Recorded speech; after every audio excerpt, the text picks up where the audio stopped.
Hello there, everyone, and welcome to episode 2 of Tapcaf Transmissions, our Star Wars podcast, where we talk about all things Star Wars, but specifically Star Wars books. Last time, in our first episode, we talked about the Truce at Bakura, and this week we're going to be talking about X-Wing Rogue Squadron. I am Corey, and my co-host, as always, is Mr. EckhartsLadder. Dude, that intro is actually unbelievably clean. I don't know. Did you have that written down somewhere, or did you just crush it live first time? That was me crushing it live. That's going to be on some sort of stream highlights thing later tonight. Dude, that was clean. I gotta say, especially it wasn't. Yeah, that was 2.5. This is really episode 2.5. We did have a bit of audio issues. The last episode. Yeah, the last episode. We'll recreate it live when we get to 100 episodes and have our live show. Yep. Well, I guess to start off here, there was a few questions in the chat about why Eckhart isn't live on his channel right now, the way this is going to work and has worked in the past, even though it's only been one episode, is we're alternating who's hosting the episodes. So the first episode was live on Eckhart's channel. This episode is live on mine, and our next episode will be on June 27th, and will also be live on Eckhart's channel. And then afterwards, we're both recording, and it'll be available on both channels after the original airing. Yep. So, yeah. Yeah, that's what we're trying, and I quite like that, because next day you can get it on either channel, but it gives, Corey's got a cozy little space over here. It's nice to stop by once in a while. So I think it works out well. This podcast is not brought to you by any specific drink manufacturers, but I will be drinking during this podcast. Oh, well, that's very professional of me, yeah, because I'm very thirsty. But in addition to watching this on the YouTube channels, we do have a podcast form from popular demand now. If you want to listen to this in audio form only, maybe on your commute, maybe on the toilet, maybe on a walk, we are available on Podbean and Spotify. If there's any other platforms you guys think we should be on, then let us know as well, and we'll do our best to get in as many places as possible. But there's links in the description to the audio podcast form, whether you're watching this in the live stream format or the YouTube VOD format. And there's also links to both of Eckhart's channels down there right now as well. Nice. Thank you, Corey. You're welcome. Now, make sure the check doesn't bounce this time. But yeah, we are trying out kind of some new stuff. You'll notice when you look at our stuff on Podbean or Spotify, it's all very raw, very new. So if you have any ideas for a good logo, anything like that, make sure to let us know. And again, as Corey said, let us know which platforms you prefer to listen on, just because it takes a while to get approved for iTunes or wherever else. So just let us know where to focus on. I believe iTunes is dying, so. Yeah, they're definitely killing it off, but they've still got the Apple Music or whatever, and I think Apple Podcasts would be part of that. But yeah, so should we start? That would probably be a good idea. Yeah, we've been rambling. Our book this week, as you can see on the thing and also on the camera now, is X-Wing Rogue Squadron by Michael A. Stackpole. So an X-Wing, for those of you who may not be aware, is a type of starfighter, common in the Star Wars universe. Mm-hmm. Very common, I'd say. Well, yeah, so for military starfighters. And also some police work, because Corsac uses some as well. Right. That's right. But we're jumping the gun a bit. Yeah. So some basic background. 1996, book 1 of the X-Wing trilogy. I'd say, we talked about this last episode, but I'd say one of the most positively anticipated, big arcs of Star Wars. Did I say X-Wing trilogy? I meant X-Wing series. How many books are there in total, Corey? I want to say there's 8, but I could be off on that, because they did add, there was the original set, and then there's it starts with Enders a little bit after that. Yeah. And then you have Mercy Kill, which is set 30 years after. Right.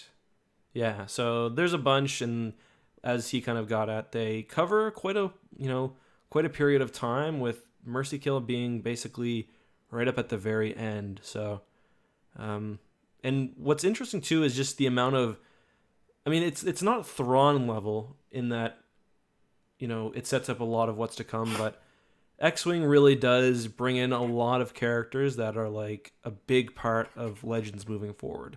Obviously Corran and whoever else. We'll talk about that in a minute, but I guess we should cover the book briefly for those who haven't read it. Yeah, so we're still kind of playing with the overall format for the show.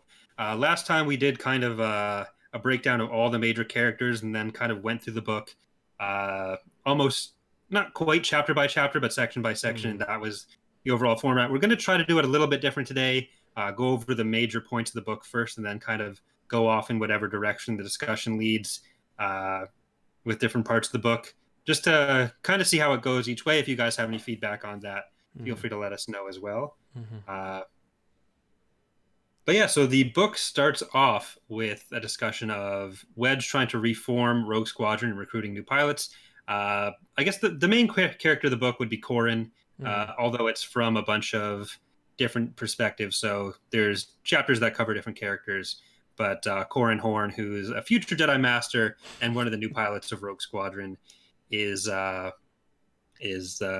most of the focus here. Yeah, I'd say for the non-Imperial sections, he's probably like 75% or maybe even more. We do get a few little Wedge bit chapters. of Wedge. Yeah.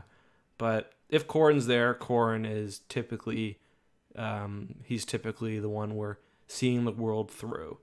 And he's an interesting character. So he comes from Coruscant, or the Corellian security force. And yeah, now he's basically a hotshot pilot. The book starts off with him running this simulator called the Redemption Scenario, which, coolly enough, is based on an actual level from the old Star Wars X-Wing game. And the whole book kind of takes on a sort of Top Gun in space. And I mean, everyone who's read it kind of makes that connection, because you're dealing with squad dynamics, you're dealing with the factional dynamics, so you've got the other military leaders who you're always kind of jostling up against, and then of course you have a pretty clear-cut bad enemy in the Empire, and I guess ultimately Izani Isard. Yeah, so I guess I should also say, if it wasn't already obvious for anyone who is just reading through the series for the first time, we are going to be talking about some points of it that are more or cover plot elements from the later books as well in the series. So if you're concerned about character spoilers, then you may want to wait until we've covered the whole series or finished Star Wars. First 4 books at least. Because there's I guess one spoiler that's, I mean, the book's from 96. You should have read it by now. But people are very concerned about Game of Thrones spoilers, and that's true. Probably before Rogue Squadron. But yeah, I think so. But yeah, so there's a big discussion of the sim scores being one of the bases for how they're picking the pilots, but they're also trying to form Rogue Squadron as a symbol, because it was the pilots were involved in Battle of Yavin, Battle of Hoth, Battle of Endor, basically all the major cinematic battles we got from the Rebellion era, and Wedge is in charge of the squad now. And aside from just the military implications of having a really well-trained squadron, they're trying to build up this symbol that has a bunch of elements from the Alliance all put into one. So you end up with trying to get as diverse set of interests as possible. So you have 2 Corellians, 2 Typharans, which is a planet that produces Bacta, and they have representatives from each of the major Bacta producing companies, which becomes very important. Don't worry, we've got Bacta politics coming. Oh, if you are concerned about healthcare policy, this is the Star Wars book for you. But representing Zoltan and Zukfra corporations, I have both of them spelled with a Z as an X in Zukfra.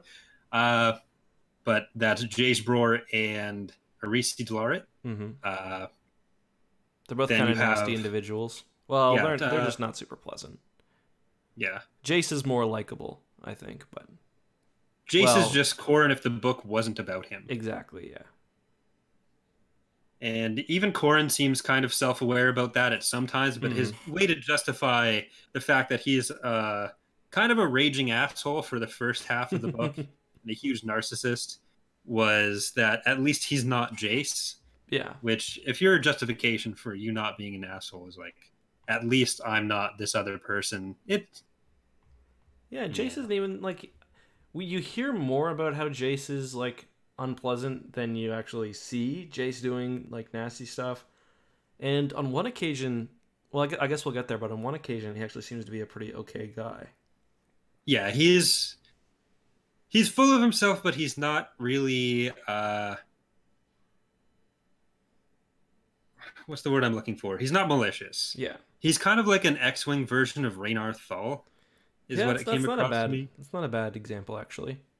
But Which that's a reference we'll get to hopefully never. in like 2 years. Probably quite significantly longer. We've got 19 Jedi Order books, new Jedi Order books to go through. That's Well, we'll like probably start grouping some stuff together, you'd think. Corey. Or No. okay. Purist. Well, No, we're doing an episode for each of the Young Jedi Knights books too, right? Oh yeah, and Junior Jedi Knights. It's gonna be strap yourselves in, guys. This is gonna be great. But yeah, so they have a bunch of these different interests represented in the squadron, which is kind of interesting because you have the Corellians. You have two Corellians, including Wedge and Corran, who are. There's a lot of Corellian representation within the Alliance, even though at this point the Corellians are still part of the Empire, and then they become independent. Mm-hmm. So they're not really part of the New Republic until 12 ABY, I think, 11 or 12. Yeah. And they're used as this symbol here. There's also a Corellian representative on the Provisional Council. You have the two Typharans, even though Typhara is trying to stay neutral. Yeah. They're trying to include Arisi and Dror, Jace. Find his names there. But they're trying to use that to kind of convince the Typharan Bacta companies to join and support the New Republic. Then you have a Rhodian, Shistavinian, which is basically a wolf person. Very politically correct. They call him Wolfman every like time in the book, and I want to see what a wolf woman looks like personally. Was that guy in the Clone Wars cartoon, was he a Shistavinian? I don't remember, to be honest. Anyways, there's also a Twi'lek, a Gond, a Bothan, some refugee from Kessel, and someone from Bespin. Right. The Gond is basically. You were very passionate about this. I feel like Oral. He's the dude. First of all, he's super polite. He's just a real sweet fella. He's a pretty good pilot too, because he usually flies as Corran's wing. He keeps up with him all the time. And later on, Corran's what do they call the smaller parts of a squad again? Flight, isn't it? Flight. Yeah. Yeah. So Corran's flight, doesn't it get cut in half, and it's just Corran and Oral. And yeah, because Lou Jane died. Lou Jane was part of his flight. She dies, and then Hui, the Rhodian. Oh yeah. They die as well. Right. Well, I think during that battle they get evac and then die. But anyways, the flight just ends up being cut down to Corran and Oral, and Oral just is the best. Yeah, and we'll discuss more when we talk about how the book treats women, which is, well, it's a 1996 Star Wars book, so as you'd expect. But Oral is the ultimate wingman, not only from a starfighter perspective, but basically near the end of the book, and I know I'm jumping a lot, Mirax, Corran's future wife, is on base with them, and Oral has been injured. He literally loses an arm for the boys and girls. I don't remember if they're girls on the squad at the same time, but he loses an arm, and he's like, "Oh, I'm gonna be in the back to tank tonight, or in the infirmary tonight. So if you want a spare bed, there's one right next to Corran." And Mirax is like, "Sure," and that setup, something that could have been a very friendly night between the two, but. Yeah, so Eckhart thinks this is Oral being a real wingman, but I have an alternative interpretation. I don't know which is correct, but he could have said something like, "Hey, you could stay in my bed tonight," and Mirax just assumes that he means the bunk in the room with Corran, but he could have been talking about his back to tank. Right. So that's true. I don't want to jump to assumption. That's true. But I mean, can't Gan not even take off their breathing apparatus, so that would be, I don't know. There's some difficulty there. Well, Anyway, we should probably get back to the state of the galaxy. We've been off about, and anyway, so we're 7 ABY. I think they say it's just over 2 years, right? So it's early 7 ABY, or it's like 2.5 years from Battle of Endor. Yeah. So 3 out of 10 the Truce of worlds. Bakura was Oh, right sorry. before. You can. No, go ahead. That's helpful context as well. Yeah, just to sort of set up the comparison to our last book here. That was about 2.5, 3 years earlier, and the New Republic is making a lot of progress. You were just about to go into that, so yeah. So they actually get pretty specific into the world building. They say that 3 out of 10 worlds are an open rebellion. Some of them have ousted the Empire, others not quite. 2 out of 10 worlds are supportive. And then 5 out of 10 planets are against the New Republic. The problem is the Empire is really fractured at this point because Palpatine really has a lot of sector governors and other really powerful individuals controlling large swaths of the galaxy. So this is where all the warlords come from. So the fact that the Empire is not unified, even though the New Republic only has a relatively small military, they're one of the most powerful in the galaxy. Because you're not just fighting the Empire, really. They're fighting, for example, Isard's Empire in these books, and she claims legitimacy largely because of kind of the line of secession and who she killed, and the fact that she holds Coruscant. But then there's also Zinj flying around with a Super Star Destroyer. There's a bunch of other warlords. So that's what's keeping them basically... At one point, I think Wedge even says, if there weren't warlords, we'd be pushed as far away from the core as possible. But because they're so distracted with infighting, they can operate pretty freely. Yeah, and this is a lot of the first references to some of those major characters. Like, I think this would be the first place where Zinj was introduced, just kind of as a background name that gets mentioned, but he becomes very important later on, obviously. Yeah, I was trying to remember whether Zinj is mentioned at all in Thrawn, just like as a bit of world building, but I don't think so. I don't think so, because like Makati got mentioned with that. Yeah. And like warlords were kind of thrown around by the Thrawn trilogy, but I don't think it was. Yeah, I think you're right. I don't think Zinj was named yet. Yeah, no, I think you're correct. But yeah, so the Thrawn trilogy, while it was set about 2 years after this, was written much earlier. Yeah. So it kind of had the first say in setting up a lot of what became fleshed out by a lot of these books that we're talking about now.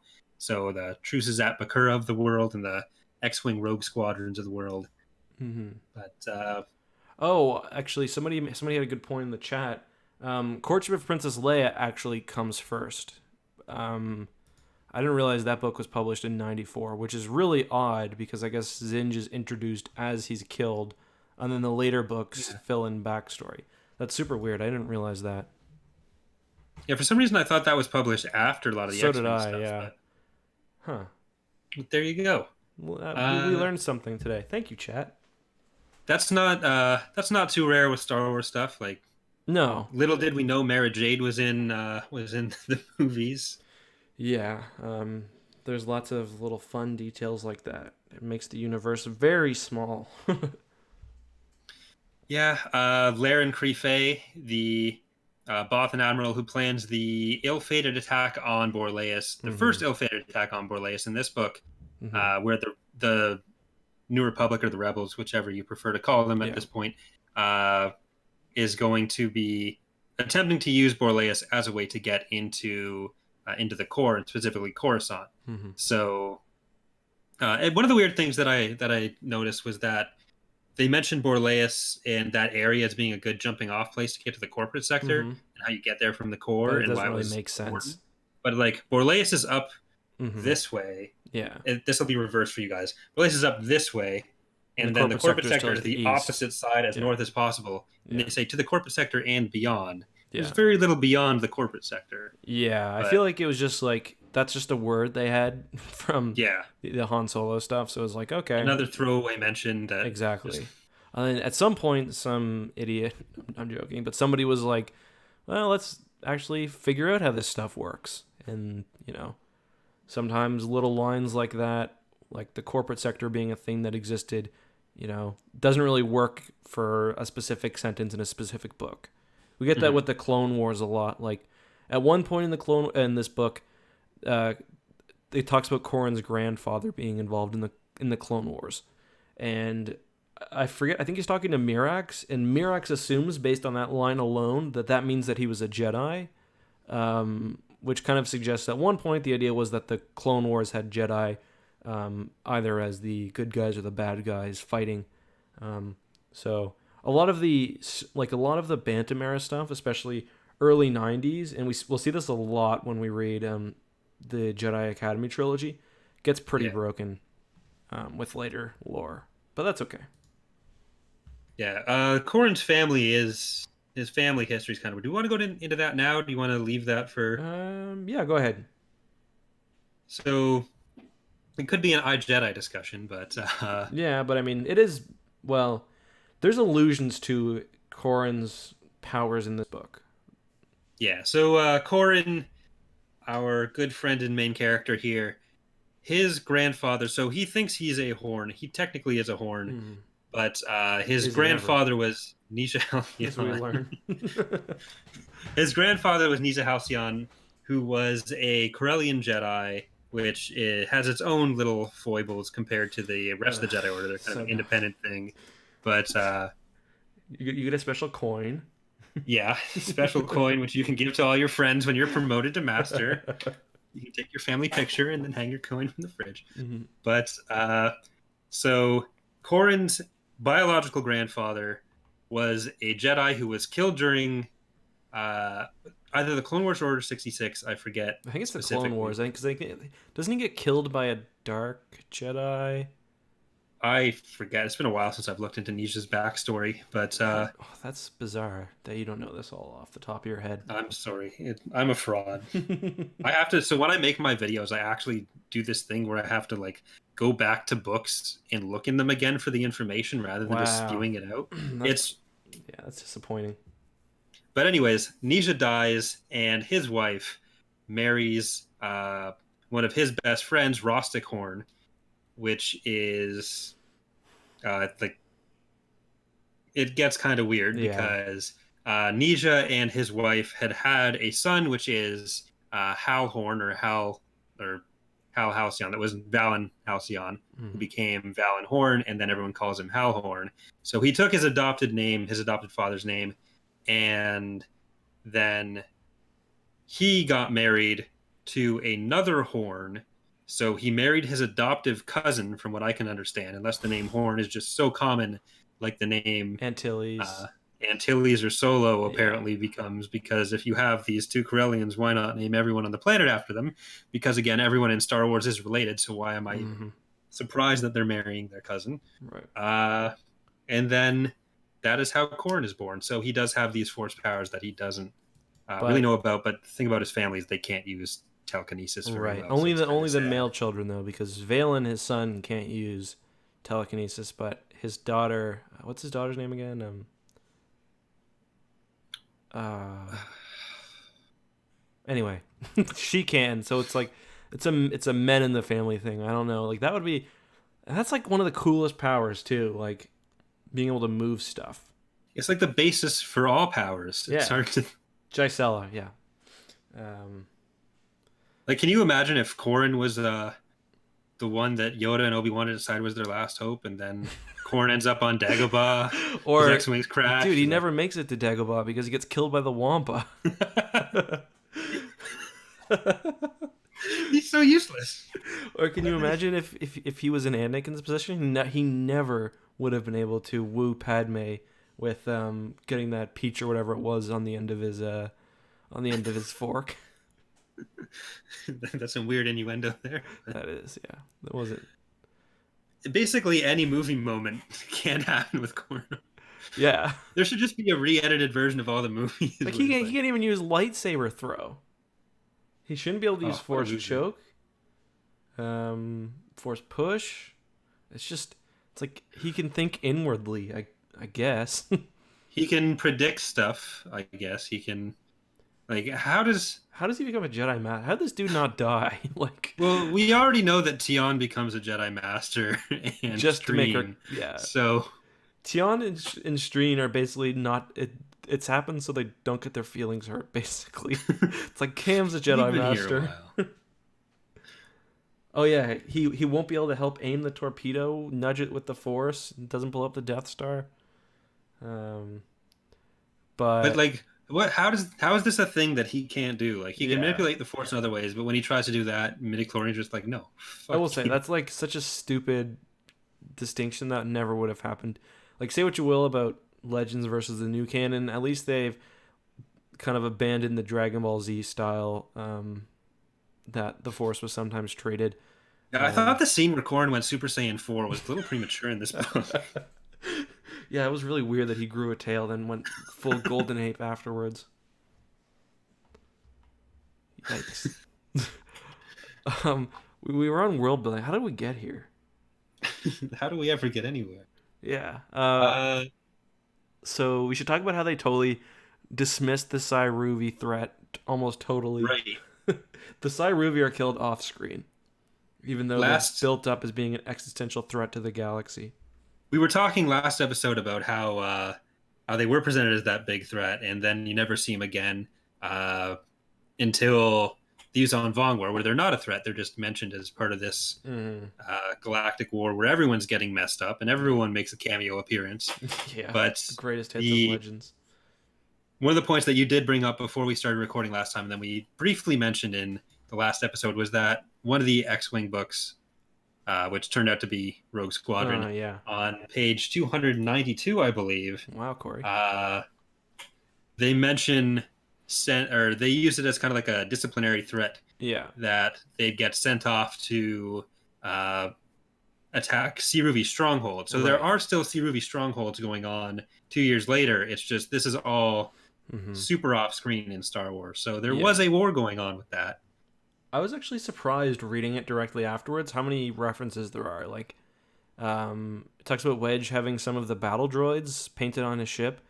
And I think it talks about how... I think there's more, but yeah. I think they mentioned it with like Tycho being there. Yeah, because they're like, Tycho, he fought in Endor, Hoth, and the battle for Bakura, so... But our boy Tycho... Yeah. Are we going to go? No, go ahead. I was just going to say Tycho, who's this famous decorated rebel pilot, he's captured at some point before. And although he's allowed to be the executive officer for Rogue Squadron based on Wedge's request, he's under full security detail all the time, no access to weapons whatsoever. And even though he gets, he's helping command battles, but all of his orders are getting relayed through other people whenever possible. And they're very concerned that Tycho is going to be acting as a spy for the Empire because of his escape from Imperial captivity. But little do they know there's an actual spy within Rogue Squadron. Which we'll find out. Is that book 4 we find that out?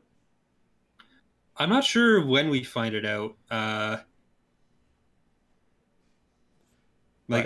For some reason, I just assumed that it was already a known thing earlier on, because I guess I knew about it before. Yeah, I but ever there's read not the even books. any hints in this one, really. That's kind of one thing I actually like about Tycho's predicament is, like, the brainwashing is meant to be like so complete that they basically like snap their fingers and you like turn Imperial. So like, despite the fact that like by all, you know, Tycho does seem to be a real stand-up guy. He puts his life on the line several times. He, like, when you read the first book, the potential of him being an Imperial spy, like, unknowingly is still there, just because the brainwashing is so nefarious. Well, my favorite thing about the whole plot with there being a spy of some kind, whether it's Tycho or who it actually is, do we want to give that big reveal right now and just say it? Sure. It is. Everyone, sit down for this. It's a Reese. Yeah. So, but there's this big concern over Tycho, and they're always so concerned about security, which they have, like they should be. It's the military. Yeah. But they have this uh, this admin droid named Emtree, Mm-hmm. which This at part's a little multiple weird. at multiple points during the book, he just starts acting super strange. Like the first thing chronologically that happens, I think, would have been when he's on a ship with Tycho, and Tycho tells him to shut up 3 times, Yeah. and he reveals like this extra button and extra functions that Yeah. are like super sketchy. And then Corran is asking for a part for his X-wing to be requisitioned. He tells him Turns like into scrounge one Watto, up, basically. and yeah, and it's like, okay, this is clearly an issue. Everyone finds out independently, but no one gives a fuck. Like, Yeah, it was. I didn't understand. He's like literally they're like the heart of many of their operations. He knows like about Borlias. He knows everything. And they're like, sometimes he turns into a junk trader. Yeah, Why he's should clearly we been care? used for some kind of smuggling or something, He or knows part of illicit everyone's operations. yeah. He knows everything about everything we do. He knows He's cleared everyone for like yeah. yeah, he's cleared for more information than Wedge half the time. And he's But trading as well as like yeah, yeah. can't hold that against him. What's the backstory that he was programmed on Hoth or something by a pilot or something? I don't I forget. basically yeah, but it's pretty yeah, the That scrounging was it's I mean, let's be honest. This book it's Top Gun. It's not it's not like an intellectual thriller, although it's not written poorly, but it's written very simply, and most of the intrigue is about, how the squadron works and how the different starfighter squadrons work together, and some interpersonal stuff, and there is some good world building. I'm not trying to rip on things, but yeah, there are some. The plot. The main story really dictates most of the details. yeah. There's clearly been a leak. Yeah. Could it be this droid that acts really? No. This droid literally tried to buy and sell our X-Wings. Like,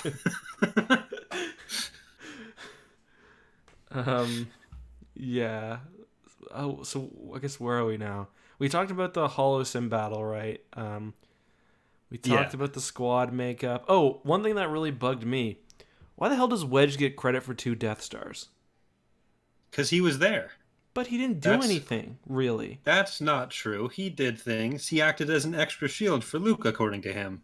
Okay, that part is absolutely bizarre. Because that presupposes that they had some knowledge that Luke was this incredible fighter before the battle. When he's literally some friggin' swamp kid who's talking about shooting rats with a BB gun or shooting rats from the back of a station wagon, and they're like, yeah, Biggs and I knew that we were just extra shields for Luke. Like, okay, maybe when the battle started and he's flying really well. What's the first thing Luke does at the Battle of Yavin? He does a strafing run on the Death Star's surface with his laser cannons and almost blows up his X-Wing. This is the hero savant who's leading the rebellion, and they're apparently knew it the whole time. Yeah, the lead up to the battle wasn't how are we going to get Luke in position to take this shot? It was, we're all going to try, and yeah, what about Red Leader? Red Leader got there, he just screwed it up. Well, I don't know if he screwed it up. Well, he missed, I guess. Yeah. Let's not be too hard on Red Leader either. Yeah. But I don't know. That's just that part just struck me as being really weird. And I don't know. I wouldn't give Wedge credit for both Death Stars. I think you get credit for things you kill. The second Death Star, yes, he could get credit for that. But the first one, I don't know about that one, Chief. Does Tycho have a Death Star? The Death Star, then Tycho also gets a Death Star, and Corran gets to paint a Lancer on his X-Wing. Yes. That's my call right there. But then shouldn't everybody at the battle get to paint a Lancer on their X-Wing? Maybe I'm just because Wedge was gone. Let's not forget that Wedge literally pieced out. Luke's like, "Get out of here, Wedge." Wedge's like, "Okay." Nothing you can do. I guess you're right. Just saying. I don't have a vendetta. I love Wedge. I'm just saying. Yeah, he's Because like Han was out there for both Death Star runs, or not Han. yeah, I Han did the did more at Falcon. the end than, Yeah, but I don't think Han's gonna paint and I his forgot. kills I on forgot the. Han wasn't in space, to be honest, as well. Oops. Han wasn't in space. Yeah, he was on. He was The on second Endor. Death Star. Remember? Oh, Yeah. I thought you meant in episode 4, like he Oh was yeah. walking on the Death Star. Yeah, Han was shooting with a blaster from the He was planet of hanging from the bottom of the Yavin. Falcon. He's just that good a shot. Yeah. It's kind of this book is kind of weird on that note because it is like not centered around our main trilogy heroes. We get Leia in the next book. I was thinking she was in this one, but she's not. We get Leia in the next book. There's a lot of Akbar, but there's no Luke. Luke gets some references, but he's not in it whatsoever. Same with Han. Akbar's catchphrase in this book is basically just "Can we not?" Yeah. Just everyone else is fighting. Wedge and Horton saw him. Every scene they have together, it's like just arguing the whole time about everything. Som's All a real Akbar diva. has to say is, Yeah. "Can we not?" Yeah. Yeah. Som's a real diva. I do. Like I like the idea of the Y. Let's be honest, Y wings are kind of lame compared to X wings. So I do like the idea Yeah. of the Y wing commander like being kind of a tryhard, but Well, it does justify his position pretty well, where it's like you have this crack group of hotshot pilots that can yeah, use their own skills, and it's the right call for them. But I have basically this class of kindergartners who I need to no, yeah, you're listen to right. me absolutely, or else we're all going to die and nothing will ever get done. Yeah, But I do like that. That is pretty cool. How like especially Corran and like Jace can like basically live off their their pure talent alone, but like the Y wings need to be absolutely willing to follow. I think they doesn't Sam even talk about like doesn't he tell Wedge he needs to be harsher on the rogues at one point? yeah, Because you do get like the first battle of Borlias where Corran directly goes against orders and he saves them all in the end, but like you can't get away with that if you're some Y-wing pilot who's like probably an okay pilot but not like Jesus in an X-wing. yeah. And Sam was going to try to get Corran basically court-martialed, but then drops it. Yeah. And his main concern was just getting Wedge to institute some kind of discipline, which it does come off as pretty petty Yeah. in a lot of it. But the reason that he originally complained was like the Rogue's technician had, during the battle simulators, messed with the programming so that when any of the other pilots got killed by a Rogue Squadron member, the Big Rogue thing Squadron flashed, would Quest. show up on on their screen in some way, which is it's a pretty big dick move. Yeah. It's like X-Wing Zorro people. Like I'm flying here. Like I'm flying. that was my sensor. Those are my sensors, is what they'd call it. Now I've got to rely on visual scanning.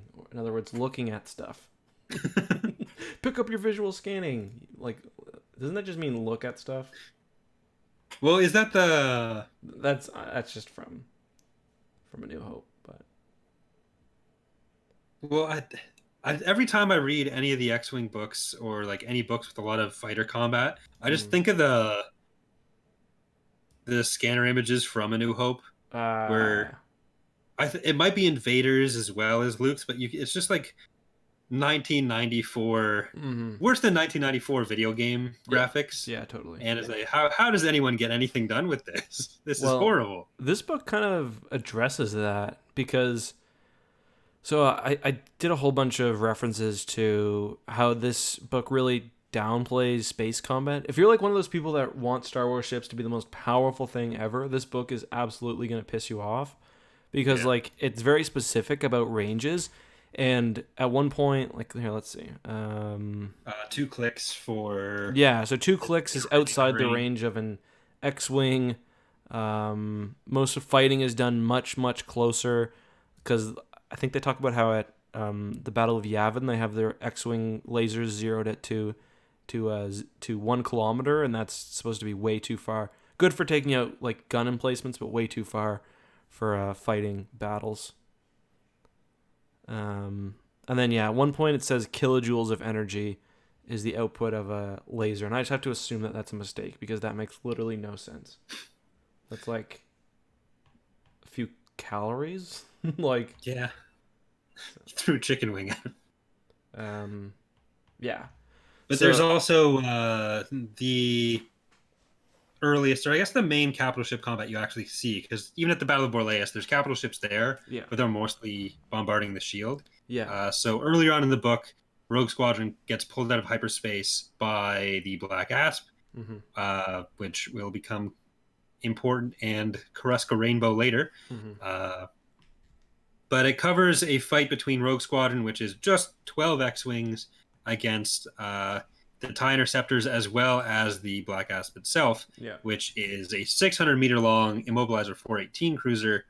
And in one pass, the Rogues and their proton torpedoes take down the shields in the area where they're attacking and take out two laser cannon emplacements.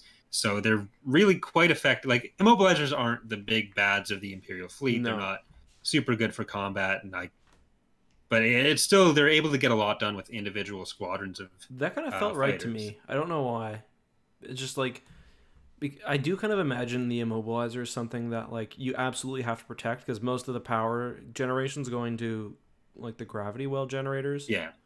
Um, But when you take that with the later destruction of was the Lancer called Ravager?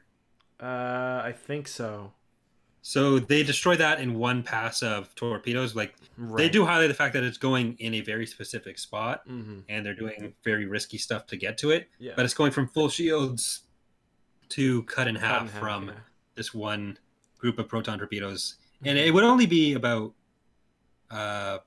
they were too short because there were two that still tried to kill Corran afterwards too. Oh yeah, right, because they lock on him. Yeah. Can we also mention the fact that Corran got shot by an ion cannon? What a loser. Like, they're apparently very deadly. Yeah, because I'm pretty sure Mara gets hit by an ion cannon. I think Jaina does too at one point. I'm pretty sure Mara gets hit by an ion cannon. But like they're always described as being very inaccurate. So for him just being like flying through space and getting yeeted by an ion cannon, especially like when they're about to jump to hyperspace, I just find really funny. Yeah, but then the fact that he's basically shut down and then kills two TIE interceptors. I guess Tycho's keeping him busy too, but Yeah, you'd think the TIE interceptors would be smart enough to at least go for him first. you'd think so. But they're probably assuming that Tycho has weapons, which he doesn't because no one trusts him. Mm-hmm. But he's still going to be much harder to take down, and the X-Wing is still a threat. These are not their best and brightest. No, not at all. The Empire's not sending their best and brightest. No, they're not. Some bad hombres flying those squints. Do we want to talk about nicknames? Fighter nicknames? Okay. They're horrible. Yeah. Next up. Yeah. Okay, we'll leave it at that. Well, so there's eyeballs for TIE fighters, and it makes sense. It's, a big thing in the middle. Dupes for, well, there's a lot of names for the TIE bombers. I don't remember if we get any others in this book, but I think they call them, you don't want to fly a TIE bomber. Like, you really, really don't. They're pretty shit. So I think they have various names about them being sitting ducks and stuff. But dupes due to the two, not just the one cockpit pod, but also the second one.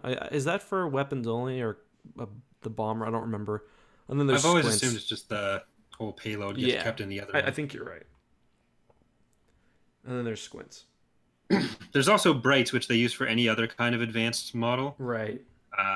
So I'm not sure if that would apply to like any other even non-TIE, or if it's just for things like TIE defenders or whatever, which those are bad news. They bring it up later in a briefing, and some of the higher command don't really have, or I think it's Laren Crufet again, who doesn't have any idea what he's talking about. So it seems like it's just either X-Wing pilot lingo, because even Horton Somm doesn't love it, but that could be because he's more of a traditionalist. Kind of a stickler, Yeah. Yeah. I do like how bad command kind of is. Like the first battle of Borleas is kind of like a gigantic boondoggle.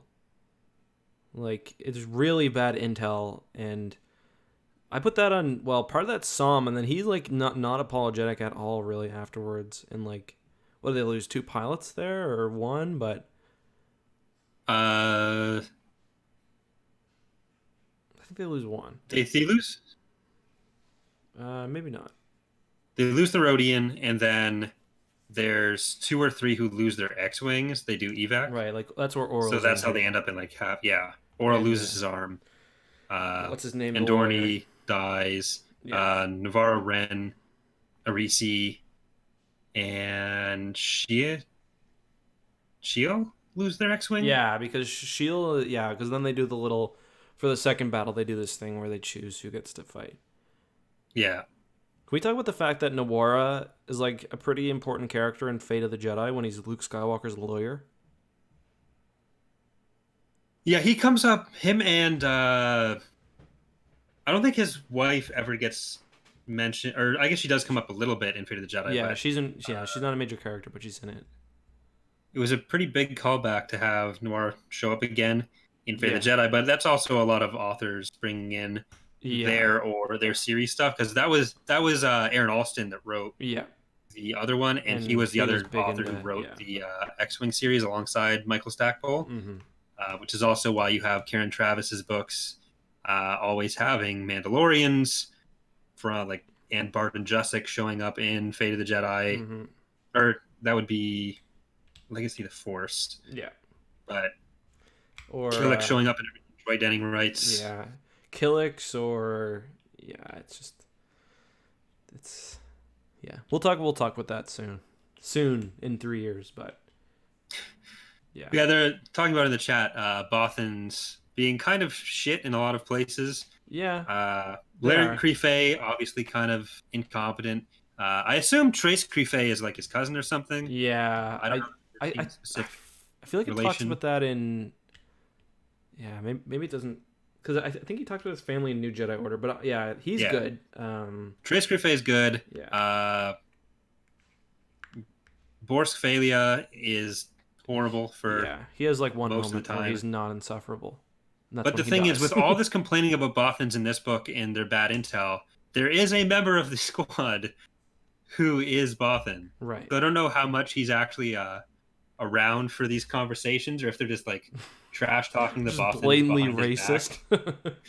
Yeah, it gets pretty bad at points. It's like, yeah, they're acting on bad intel, and that admiral's kind of a dick. Or Laren was a general. Mm-hmm. It's kind of a dick.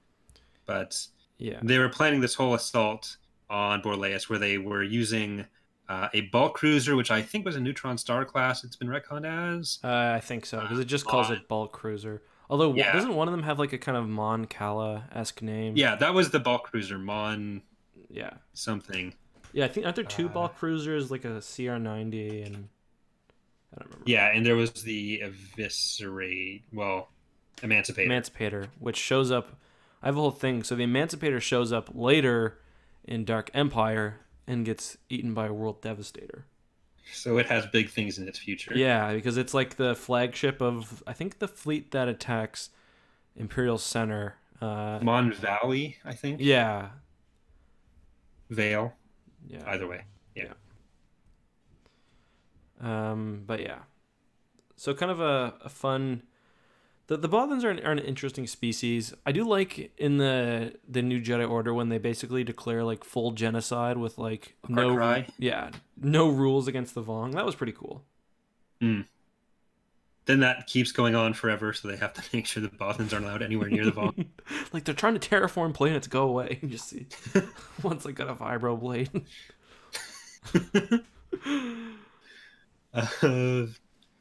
But the Y-Wing run, did you have anything specific you wanted to talk about with the Y-Wing run? Just during I guess that's the first Battle of Borleas. I just really like that scene where like they're like in the middle of battle and the Y-Wings just like come through and just like save the day. It's a very, usually, I don't know about you, but usually I've got trouble like actually imagining the space battles. I kind of sometimes just read them and just like, okay, there's fighting going on. I don't need to know the specifics. There's lots of looping and dodging and stuff and jinking. But with the Y-wing scene, it's like kind of like the cavalry going through the battle. You just imagine like the turrets on the top of the Y-wings, just like, crushing fighters. I just thought it was a really cool scene. Yeah, I have an okay time usually with like the fighter battles when it's showing from someone's specific Mm-hmm. perspective and just what they're doing. But when it's the anything that's broader than that, it Yeah, usually is a bit more difficult to totally. picture. Uh, like specific events, like when it was the ball cruiser crashing, that was fine. But then when they're talking about the evacuation specifically, Mm, when Tycho's flying around the evac shuttle thing, that was a bit hard to picture because it's like Corran flew by and marked the place where Oral was. Like, did yeah, he just sit there? Did he repulsor his way over there? yeah. Did he fly past and be like, hey, you're over here? But it was kind of. Did he cut off Oral's other arm? And... Wave it with his, yeah. I do like how the X-wings are basically capable of like anything in this. Like anytime something needs to be done, it's like, oh yeah, the droid can do it. It's like, oh yeah, hyperspace is taking a while, so I had the droid microwave me a hot pocket. Or it's like, seriously, it's just like anything that needs to be done, you just have the droids do it. It works, but I don't know, it's kind of cool too. Yeah, something that always bothers me with like the R2 units or any astromech Mm-hmm. is like everyone complains about how loud they squeal, but then you designed them that way. I get the whole Star Wars thing where it's like, yeah, the droids can develop their own personality Yeah, and that's just how it is. yeah, But there's specific behaviors like that where it's like this is a universal trait of them. Someone clearly did this on purpose and no one totally. has fixed that yet. I do kind of like the idea of sort of. I mean, it doesn't really fit in the lore, but I like the idea of just droids being around for so long. They've just got so many like weird quirks and stuff to their programming. Yeah. Even on like a big level, it's like, oh, the big droid brain that everyone bases their new models off of was invented so long ago. There's just weird little quirks into it. Yeah. It's a little With like Warhammery. Whistler, it's like, oh, his previous pilot. Yeah, He got this reputation for previous pilot. Like, how dead are those guys? How did like he survive? just tell the friggin' droid to shut up. Whistler, shut up! Like I'm in the middle of battle. Be quiet. Um, Because but Minoc seems like it does just as much squealing as yeah, Whistler does, and R2 does too. I mean, yeah, and they seem like they're really scared, but at the same time, they're giving the most sarcastic comments in the entire Star Wars series. Like they throw astromech droids throw so much shade. It's yeah, great, but it's they're also kind of no lovable fear. too. Like I don't know. I just if I had a sick ass droid buddy like Whistler or R2 or any of the droids, I don't know. I don't think I'd be able to let him go. I'd be like, you want to come get a beer or something? I don't know. Maybe I just need Well, more friends, I Corrin's guess. fixing the X-wing, and he almost falls off that time. Oh And yeah, then Whistler catches him with the little pincer arm. It's like, damn, yeah. how strong is that thing? Oh, what kind of weight are you hiding back there? Like, why did we not have you on the front lines or piloting an X-wing or something? They can do it on their own. The pilot Yeah. is really unnecessary unless it's a really good one. Well, they talk about that in various books. I did like a whole video on that. Like, why do they not have more droid-controlled fighters? And usually they talk about. I remember randomly, it comes up regarding the Eye of Palpatine because Luke knows that the Eye doesn't have any life forms and is piloted by an AI. So he's like, usually AI are much slower and less creative and less good at even just shooting things down with lasers. Yeah. But the Eye's got this special brain, the seer. What I don't remember what it's so stupid. I don't even want to. But yeah, that one There's some that one's baseline pretty of pilots dope. though you could replace with just the astromech and tell Like the any pilot Y to wing eat their ever. hot pocket. Yeah, well, I was specifically thinking about the ones that almost shot Corrin, Yeah, where yeah, they had one job and it was to press their button when told, and they didn't. yeah. And have you read the Revenge of the Sith novelization? Yeah, Because in that they basically treat those tri fighters. They're like, I mean, that book has some. I really like that book, but it does have some weird some oddities. It's like the droids were making calculations like like bajillion calculations a second, and it's like, well, and it's like two tri-droids basically kill Obi-Wan and Anakin almost. Like, why did you not have more of those? But I got a whole theory on that. One of my favorite theories to come out of the Revenge of the Sith novelization, I can't remember if it was about Mace Windu or Kit Fisto. It was like this whole thing about how they were clearly not dead because of how they described the Anakin's journey to the office. Yeah. But I haven't read that in so long. That was... I think it was done as a joke, but... Yeah. I mean, Pablo said that book's technically still quasi-canon. So I want to go back and read and see what weird things are in there.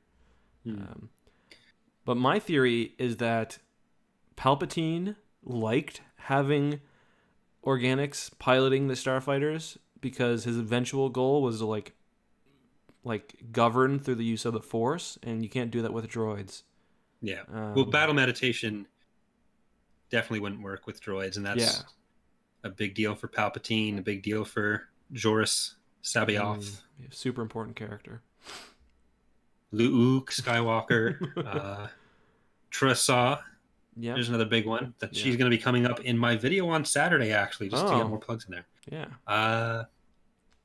Bastila, but I think we're getting a little bit farther off topic now. Well, the Jedi, like in Legacy of the Force, they use battle meditation, or the Jedi meld like every single battle, like all the time. And Jason has like Super Sith Advanced version where he can like battle meditate across the galaxy, pretty much.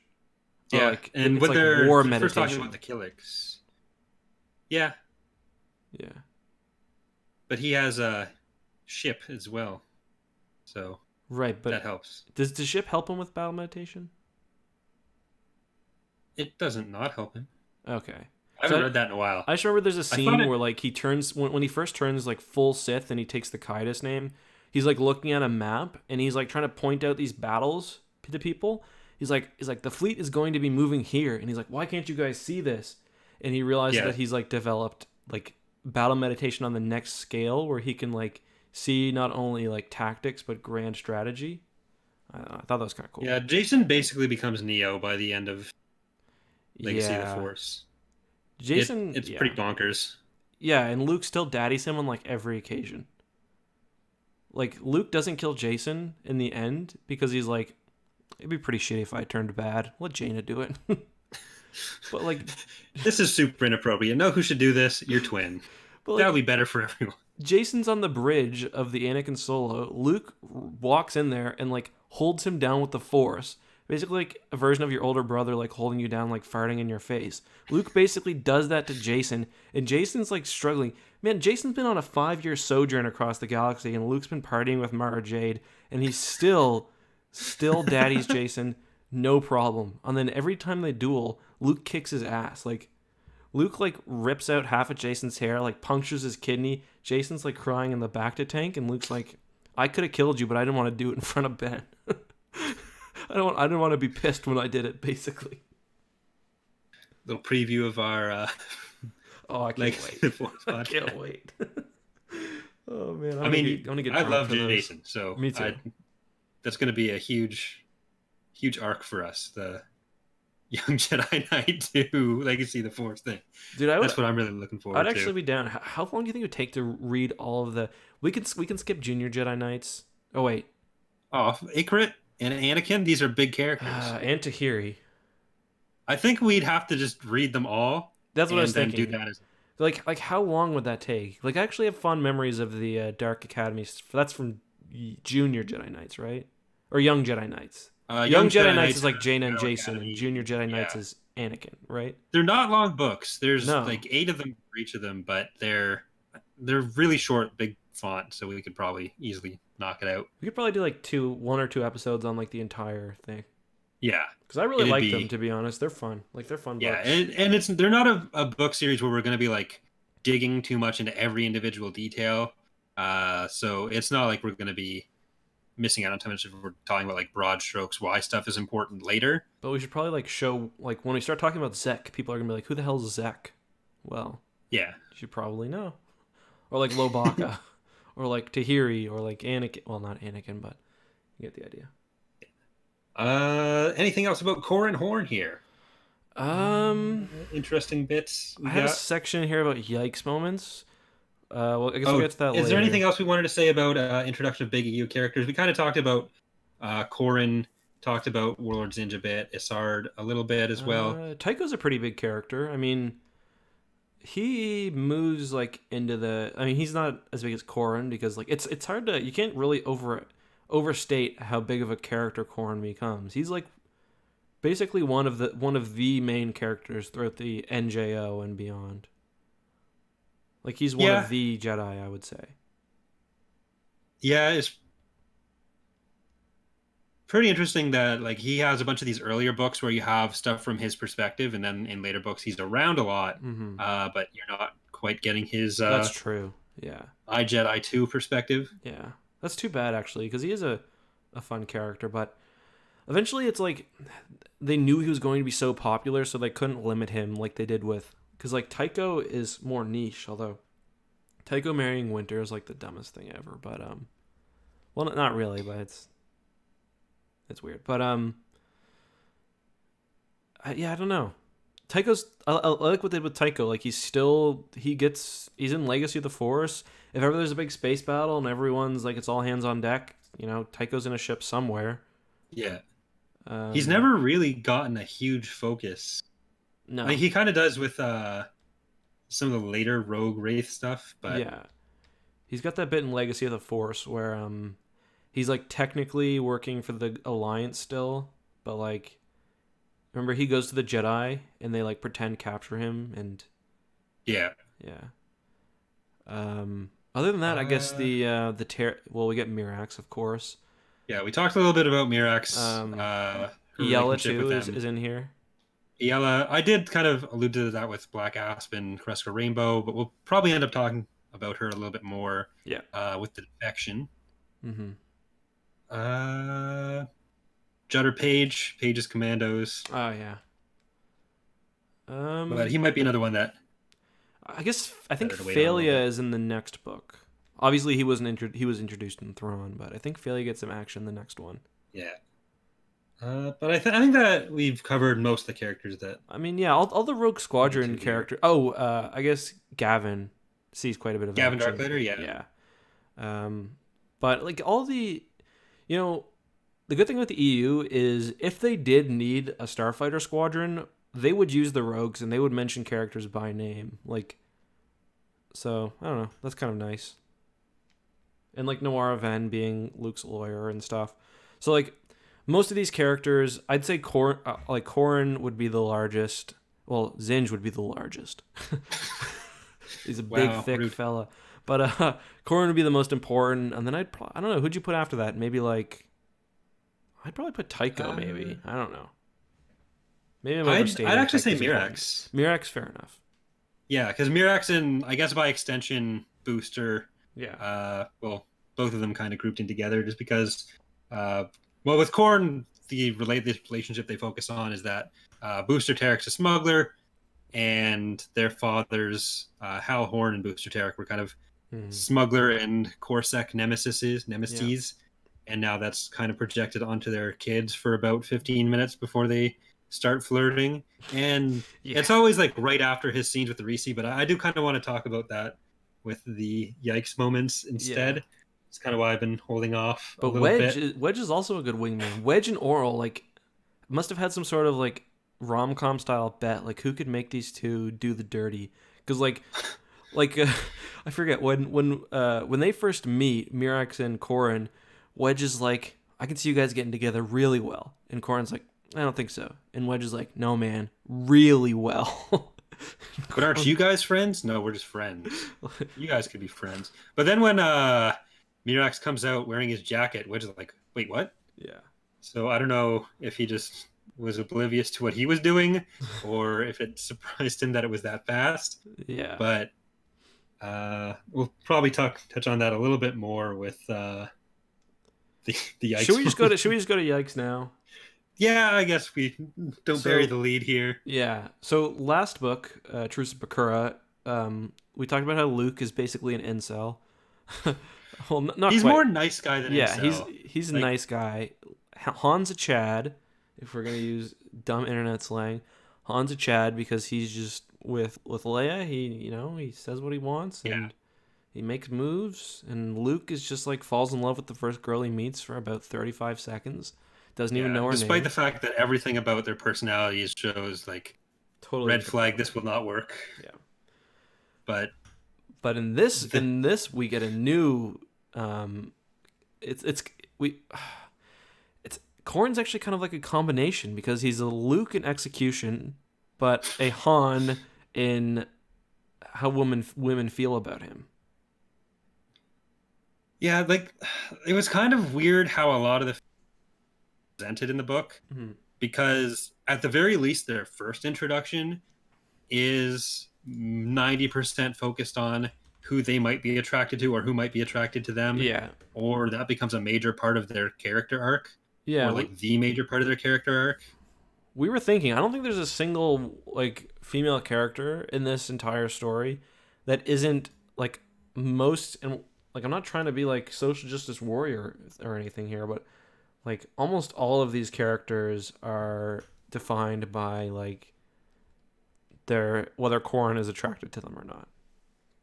Well, the Wedge's security people, the thing we learn most about them is whether or not uh, Tycho's security people, not Wedge's, Mm-hmm. whether or not Tycho is interested in them romantically. Right. Then when Curtin Lore meets Isard, Yeah. half of the focus is just on She's like frighteningly sexy. yeah, it's just kind of off-putting. Yeah. And then it's the same kind of thing with Arisi, where she just goes like super hard after Corran, and it's like, whoa, Yeah. pump the brakes there. Well, Mirax too, really. I mean, sort of more in a friendly sort of way, but even Iella. And like, can you imagine if Wedge is reading this book? This is what Corran says about Iella Wasiri. She was pretty, not as pretty as you are, and he's talking to Arisi, I'm pretty sure, but no Gamorrean either. Basically saying she's not a pig. And then with Arisi, we have the this really sensual, it's really a beautiful line.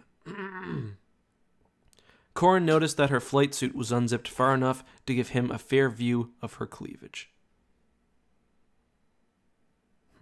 Yeah. And then like I already mentioned it, but like immediately after, there's two scenes like that with Arisi where she's like super hitting on him, and he's like, yeah, maybe, and she'll leave the room, and then Mirax comes in, and it's just like, oh, I saw you were with the Bacta Queen. Yeah. And first of all, just don't be so catty. Like, respect other women, Mirax. Yeah, and I do get the point in the chat there that like Arisi is a spy, so she's gathering That's true. intel, but she is like this seems a lot more genuine than that, and she's also when Corran's not there, when Rogue Squadron isn't there, threatening Mirax to stay away from Corran and like bribing her. Yeah, I forgot about that bit. That's the one conversation between two female characters in the book, and that's what it is. Yeah. What's that? The Bechdel test? Bechdel test. Yeah, does not pass. No. But even Mon Mothma's not in this one to give. I don't think is Mon Mothma in this one at all, but I don't think so to give like that one, usually grounded, non-sexualized female presence. Yes. But I mean, it all goes back. It's exactly like you'd expect with those old fighter pilot, or not old fighter pilot movies, just Top Gun. I just keep saying everyone's like hypersexualized. There's always the incestual like intra-squadron dating. Who's the other one? Is it Lujani and someone who are Forge? Yeah. No, it's Nawara and Rit.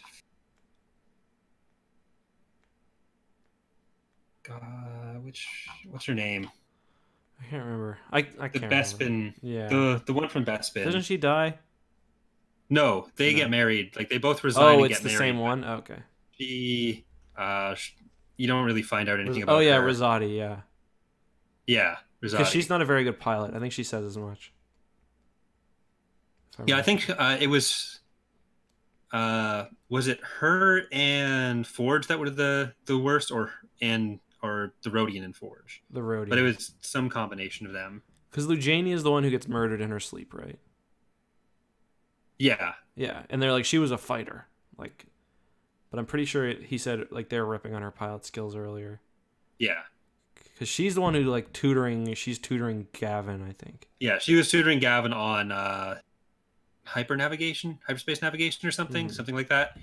And she was like the social hub of the group, Yeah, trying to and make sure I guess everything. Lujania is not written, or Lujana, but she's not written as a, like, the other women. So I guess she's more friendly with. I don't think she ever like comes on to Corran. No. She tries to get him to come to the Tapcaf. Which, by the way, guys, this book I'm pretty sure is the first book that we've read that actually uses Tapcaf in it. So there you go. So yeah, But yeah, big moment. Team Mom, that's a good one, or like Team BFF. But yeah. But then she gets murdered in her sleep. Yeah, that was unfortunate.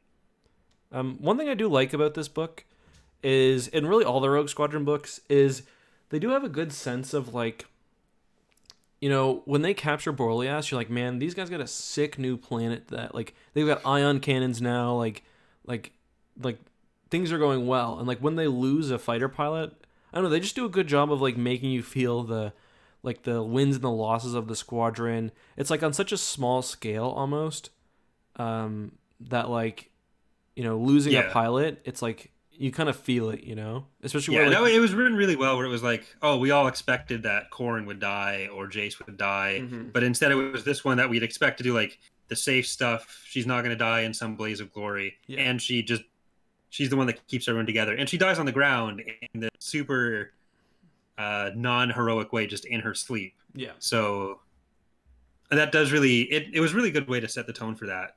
Yeah. Especially because with the next battles, if nobody had died, then they would have been like really unbelievable and kind of bad writing for just how the book was setting up how dangerous it was to be a Rogue Squadron member. But the fact that they got her killed in that way, let them have the 100 or so pages to process that and just kind of focus on that. I thought that was really well done. That might be my favorite part of the book.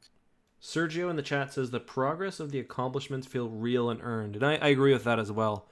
Because, like, they do spend so much time on base that, like, when they do have this new awesome base where they've managed to, like, you know, or like when they get a new starfighter, you know that that's actually going to play, you know, a role in the battle, or like, so yeah, when they have this new base, you're like, okay, now things will be different. Like, I don't know, it just does a good job of making the big changes narratively actually play into like the smaller moments, if that makes sense, which is something I really like.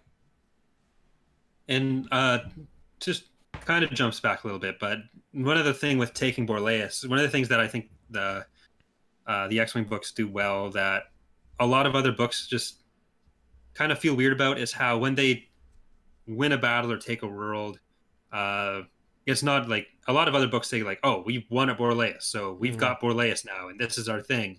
But one of the big focuses on the book on Borleas in the book was just like, well, if we'd won that, they would have just come and take it back. Yeah, exactly. Like, it's like, yeah, they would have. Thank you for pointing that out. And there was a Star Destroyer on its way, and like, nothing you could have done.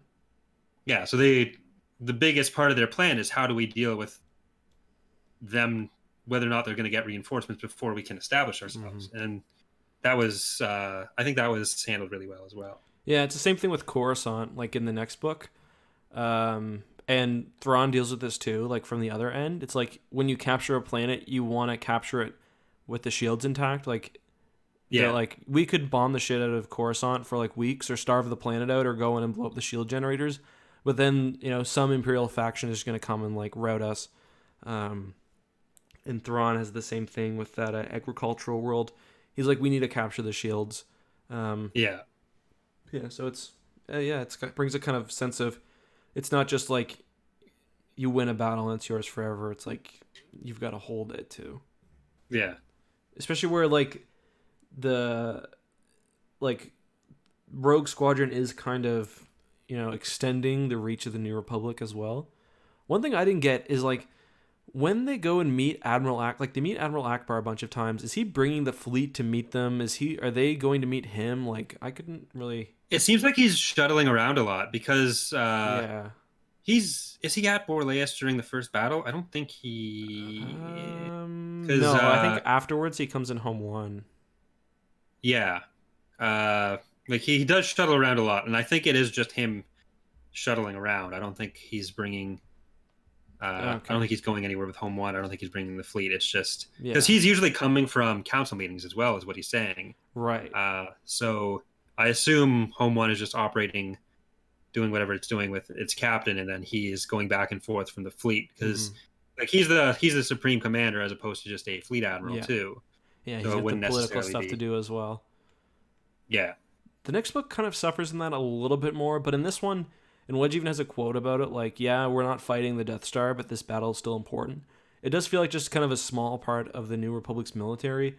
I think in the next one, you kind of lose that a little bit, where they're like straight up assaulting Coruscant and stuff, but yeah, I do like, it's like, yeah, we're not, if we lose this battle, the New Republic's not going to die, but if we win this, like, we're one step closer to the ultimate goal of taking Coruscant.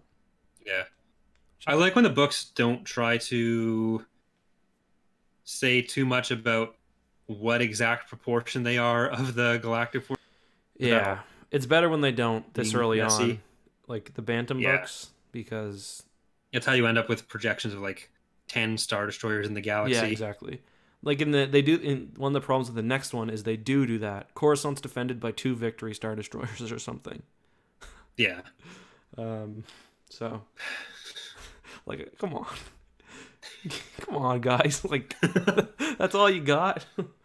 Then you go to Dark Empire. Yeah. 73 Super Star Destroyers orbiting Biss. Yeah. That's where they all went. Yeah. Well, not yet. I think that covers a lot of that. I do like, speaking of Coruscant, I do like the trips to Coruscant. This book really gets shield right, like how starfighter shields work and how planetary shields work, like, and they talk about that in the next book too. But planetary shields are kind of nebulous, and if you don't really read into them, they're super confusing. Like, can you fly through one? Can you not? Because like they land on Hoth, but that's supposed to be covered by a planetary shield. This book kind of makes it clear you can't fly through a planetary shield. When you go to Coruscant, you can sometimes. They open a section up, but then you can get locked in between two. And they get it right with starfighters too, where the missiles can't go through shields, but they can overload them. It's just nice that they got those kind of foundational things right, like in a book this early on, because they do mess stuff like that up all the time. Empire War even, messes that up. I guess from a gameplay perspective, but. Yeah, there's also technically a distinction between particle and ray shields too, which the books don't get into because I don't think it's really established yet. And it's always been kind of messy. Yeah, where some group it as just the shields, and then other places like, no, there's this kind, this is what they each do. Totally. I had a guy on one of this very, very aggressive and very dedicated and passionate commenter on one of my YouTube channels just state outright that particle shields don't exist. They don't exist at all. And obviously they exist in the lore, but like when you watch the movies, I can't think of too many occasions where like a capital ship actually has a shield that is shown to stop a projectile. There's like the hangar bay doors, but I think those are different. Yeah, and I guess if there's one thing that I can impart to all listeners throughout whatever run this podcast has and whatever run that my lore channel has, and I hope this is a message you'll get behind with me here, is that as much fun as it is to talk about the lore and to try to suss out what makes most sense within the lore, what's the most consistent thing, I would like us all to take a moment and remember that none of this actually happened.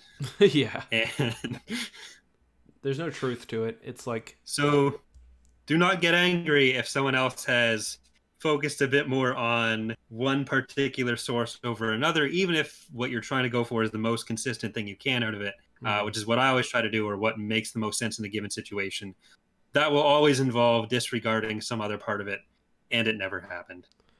Yeah, it's just, I have the same approach with what's canon. Like, I wish that Star Wars was more flexible about what's canon and what's not. Like, I don't think it matters. I think yes, when you tell a series of books, you want to have internal consistency. But I think ultimately, when it comes to things like video games, what's fun should be what's important. And I think people are too, and this is partially the fault of myself and like other lore channels like you, Corey. Like, we do pay a lot of emphasis to whether something is canon. Has this thing been recanonized or not? Is this starfighter that was in Legends technically in canon? Yeah. And especially with the mod, where we're saying like, we're not doing this or we are doing this because this is how it is or this is how it isn't. Like, that plays into a lot of stuff with a lot of people, because they also want to see when they're playing a game what that representation is, and that's part of why they're playing it. But like you're saying with games especially, there is to some extent where it has to serve the gameplay, and then you kind of have to, when you're trying to, if you have some reason to, if you're working on something, whatever, where you have to figure out, okay, what parts of this are meant to be part of the broader narrative, what parts of this is supposed to be consistent with the universe, and what parts of it did they have to kind of just make an allowance for the type of media it is. And you can kind of get that with scales of battles and different things. You can get that with like how in The Force Unleashed, Starkiller is able to do all this ridiculous crap because that's just how the game treats the combat, versus if you're trying to represent him in a book, what's reasonable for it to, or for him to be able to do. I think Pablo Hidalgo actually put it in a kind of good way on Twitter. He said, just imagine that each of these stories are being told to you by someone in a cantina. Or a Tapcaf. Or a Tapcaf. A transmission from a Tapcaf. Yeah. Imagine you're getting a transmission from a Tapcaf, from some patron. He's telling you generally what happened, but some of the details are colored by, his perspective. So that's just a kind of nice way to explain little inconsistencies. Because if you read a battle in this book and you read a battle in Legacy of the Force, there are similarities and there are differences in scale and how things work. But that's just, I personally actually enjoy seeing how the narratives develop. Like I really get a lot of enjoyment out of looking at where topics first appeared, how they evolved over time, what secondary sources changed things, the role of the movies, of the West End game stuff. But yeah, I think your point generally about not overemphasizing just little details and ultimately just enjoying and live and let live, I think is pretty important. Yeah.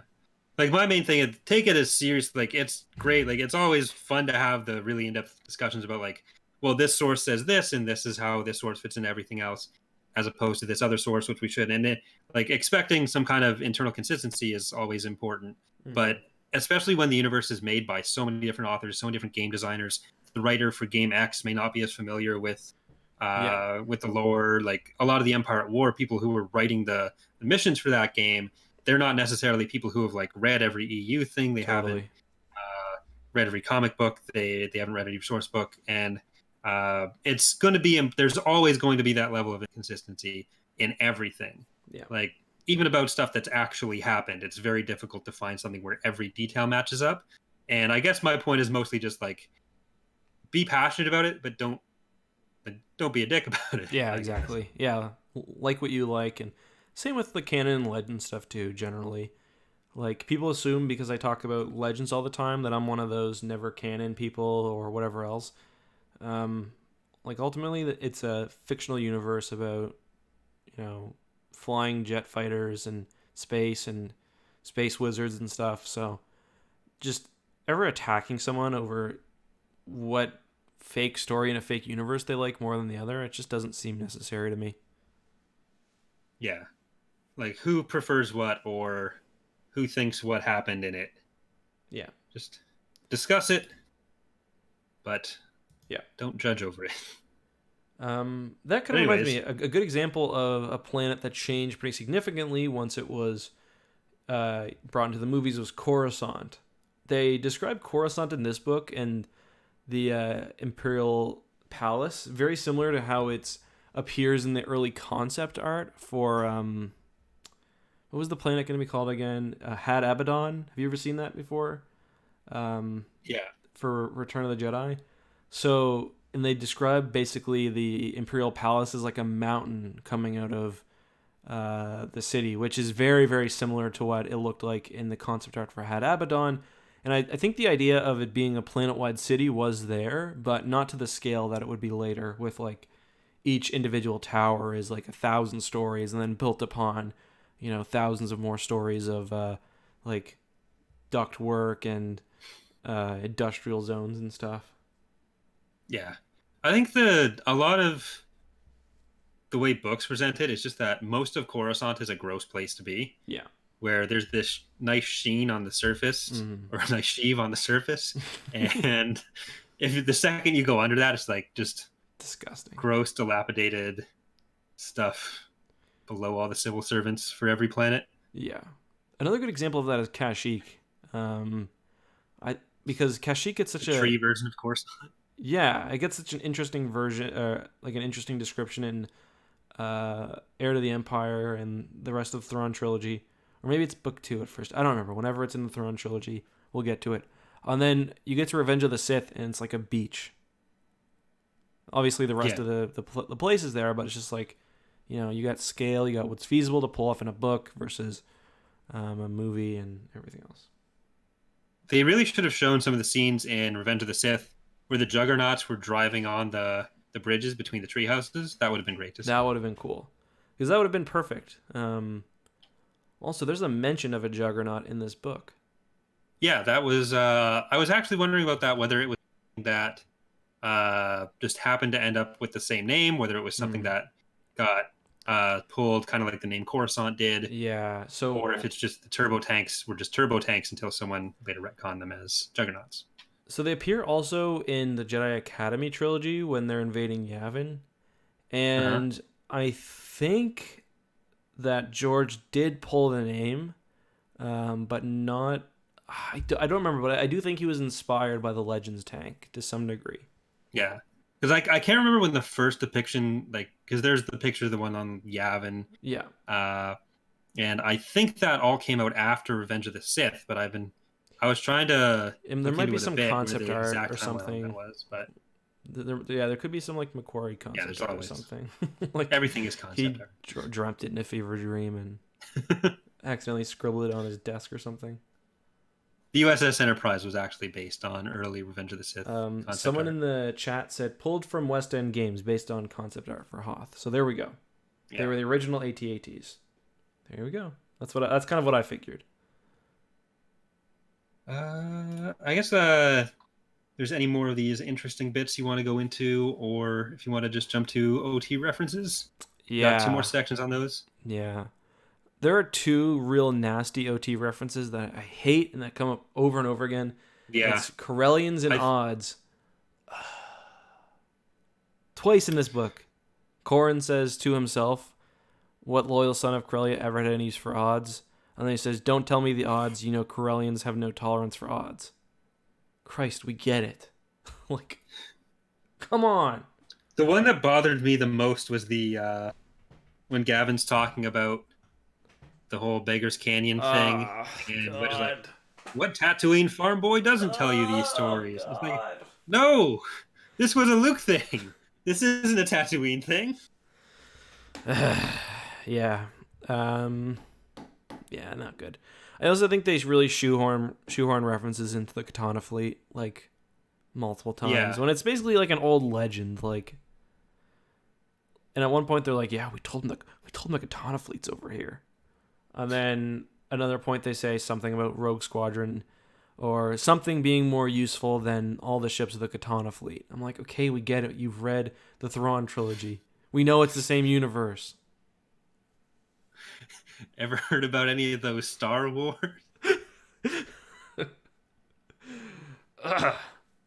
I did think I think Gavin as a character is okay, but some of his stuff about Tatooine's a little lame. Yeah, like Gavin gets better in later appearances, Yeah. but right now he kind of gets introduced as a way to like shoehorn in references to Biggs, Tatooine, Yeah. that horrible line for Wedge. Like when they don't focus on that, Yeah. he's a really interesting character like this. Really, he's got these connections that he doesn't really like. He even talks about how they feel very different to him Mm-hmm. and how it's good to start getting Yeah. involved with this and how he's really enthusiastic, really skilled, but he's a young kid getting into all this stuff that he doesn't quite understand. He doesn't really comprehend Totally. loss the same way. But then you get like, I'm going to bullseye Wamprat. Yeah, and I mean he's kind of a stand-in for Luke too, because he's what, like 17 or 18. He's really young compared to everyone else. Yeah, I think he's 16, which 16, was yeah. felt a So, little bit young for this too, yeah, and especially with how Star Wars aging works. yeah, and I kind of remembered him as being a crack pilot, but in this book he's really not. They Like, really just hammer on him, like, oh, yeah, you didn't because he kill gets anyone? like no kill You in the first. suck. You didn't murder a person today? You sure you're in the right place? Like, yeah. Um, I do like later on in Legacy of the Force when he's like an admiral or a commander at that point, and he defies Jason in some really funny ways. Just like inconveniences him.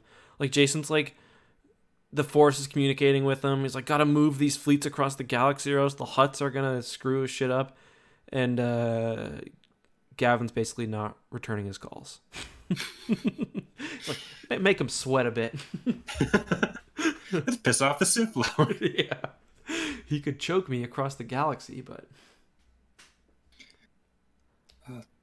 I think there was something else with that, but he does become the leader of Rogue Squadron after Wedge and Tycho. So yeah, because all the main heroes retire and unretire like multiple times. yeah, Wedge is still flying his X-wing at like 97 years old. Yeah, like Guaranteed. it's like Lando needs someone to help kill some or help him with the mining issue. Call up Wedge. Like, Yeah, like Tycho and Wedge even have a few conversations.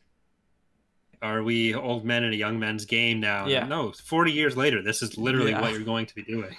And Yeah. you're still going to be the best at it. Yep. Yeah. It was Other than the Jedi that are all flying around at that and are point. just way better than you, like embarrassingly better. Really, actually, a lot of the newer Jedi, they don't get.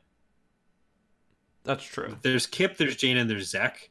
They really get highlighted as the best pilots, I think. I'm probably Yeah. forgetting some. Like Tessar's all right. Yeah. Saba's all right. But Jason is good too. Jason, it's never like he's still not as good as Jaina at that, at least. And Jaina's the better. Well, he has the moment in Lightsaber. Legacy of the Force where he goes like full when he's got Alana in his ship with him. And he goes pretty ham Yeah. there, and Luke, of course. Yeah. But I guess he's. But even with all that, you still have like Jag. That's Yeah, Jag seems to be probably like. still better than Jaina. Yeah, maybe. Or at least they're close. Like those Yeah. two are usually the best in the galaxy at that point. Yeah. They kind of held up as Yeah, the new Han and Wedge. totally. Well, that's like a problem that like. Yeah, like I was reading Fate of the Jedi 3 a couple days ago, and there's a scene where Han gets in a fist fight with two Mandalorians, and he's like in his mid-70s, and he survives, and he knocks one of them out. They're wearing full Beskar armor, and Han punches one in the throat or something. It's like these people are too damn old to be doing this, and Leia is like, I just imagine. I think we had the exact same conversation, but. Just imagine like Carrie Fisher, like how she existed as like a 50 or 60-year-old doing like the backflips and shit that Leia does. It's like the books kind of lack they don't let the characters age very gracefully. No. Well, you kind of get that with the senator and his wife in the last book. Yeah. Well, until she gets her memories back, then she's like kicking ass at 130. Yeah. So wielding a blaster.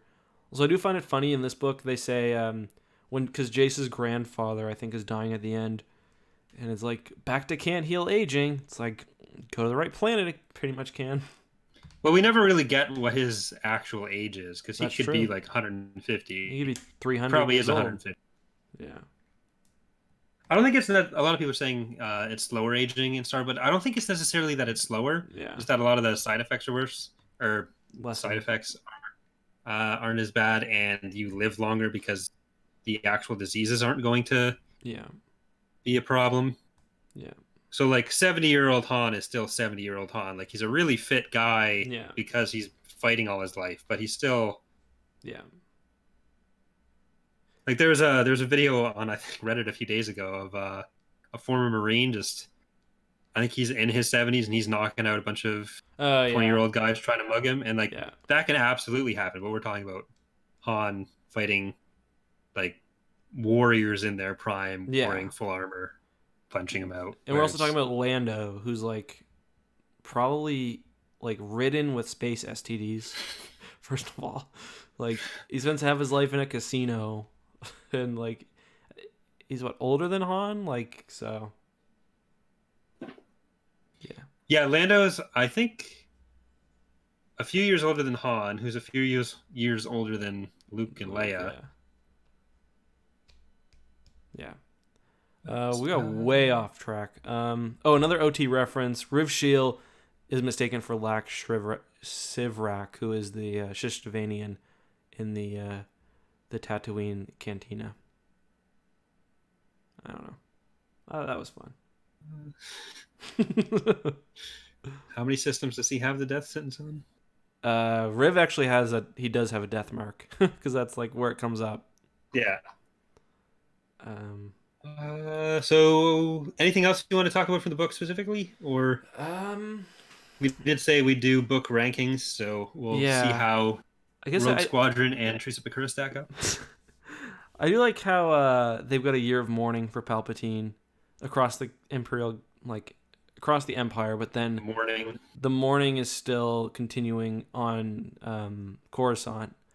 I think that the Royal Guards have the band from it still, and I think it's kind of cool. We didn't really talk too much about Curtin lore this episode, and but that's gonna come up a lot more with the next couple books, where Isard's plan with that is gonna come more into play, because we're gonna be talking about the whole X-Wing series. Yeah. So some of that stuff makes a little bit more sense to bring up when some of it starts paying off a bit more. Right now, all I can really say about lore is that he's kind of an asshole. That's putting it lightly. What do you think of the scene where he does like the really complicated, I guess it's not like math, but where he figures out where Rogue Squadron is based on like hyperspace vectors and stuff? It was kind of. It was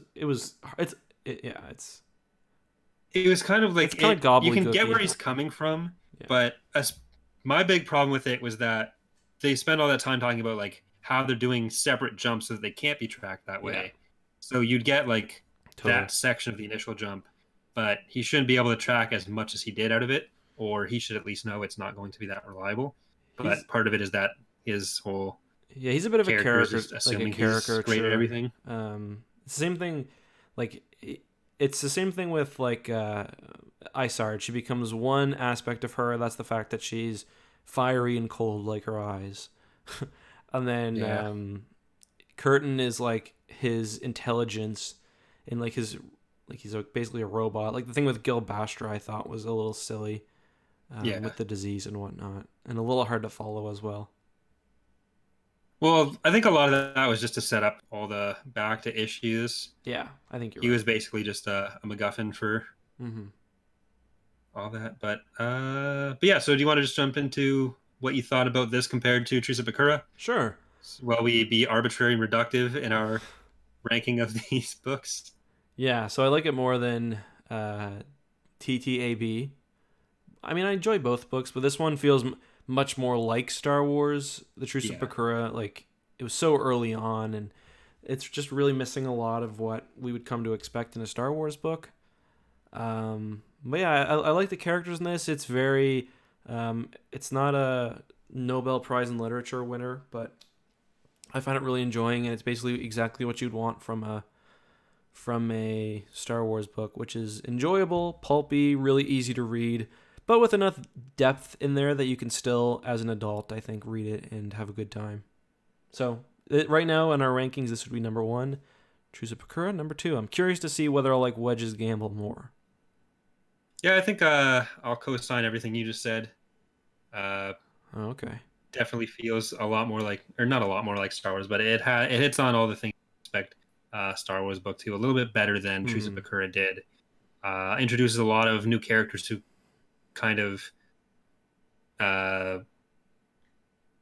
they'll be showing up a lot with everything we're doing for the next little while, and unlike Bakura, which was Truce of Bakura could have, I think my opinion of Truce of Bakura might be a little bit higher if the Siruvi had sort of paid off a little bit more. I agree. Yeah. But that book is a lot of setup for the end battle, with the idea that the Siruvi are going to be this other great threat, but then that never goes anywhere. Yeah. So because it doesn't feel like a full arc, but when we evaluate this, we evaluate it as an introduction.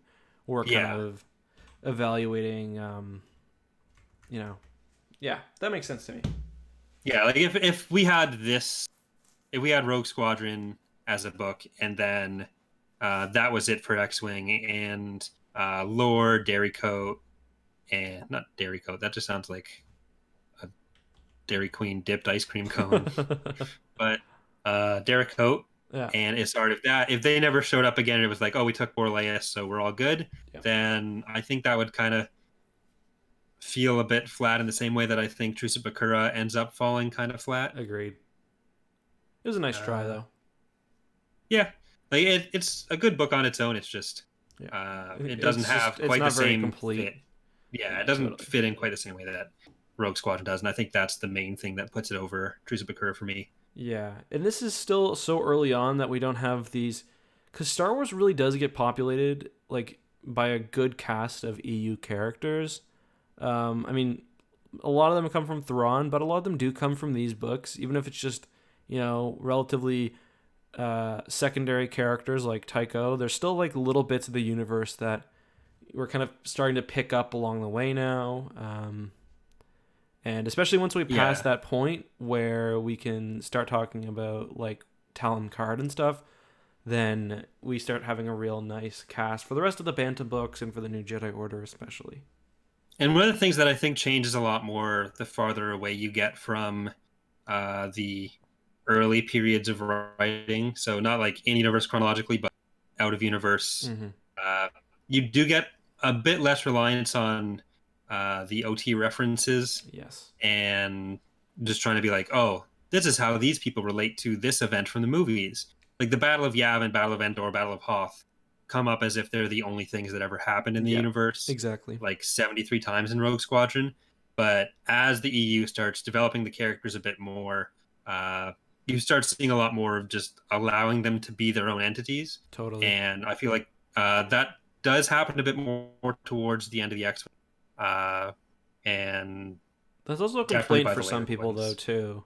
Yeah, and I can see if you're just looking for like, I want more of this. Yeah. Then the more it gets away from just feeling like it has to rely on those references. Yeah. You could lose something for people for that, but for me, allowing it to breathe on its own is kind of where I enjoy it most. It depends whether you want the universe to be its own thing or to just supplement the OT. And I think if you do want it to be its own thing, books like this and big arcs like this, like the Rogue Squadron and the Wraith Squadron arcs, are great little foundations for the world. And they're still early on enough that they have that kind of early. I really appreciate the early Star Wars feel to it, I guess, and I'm kind of excited for Courtship of Princess Leia when we read that. When is that chronologically? We didn't miss it, did we? Is it? I don't think we missed it. I think it's between two of the books. It might be between Back to War and no, not Back to War. No, Back to War and right, because it's when Zinj dies. Right, I forgot. Yeah, Back to War and Iron Fist. Right. Or no, it's after Iron Fist then. Yeah. But, so do you want to? We haven't missed it. Is the point? Yeah.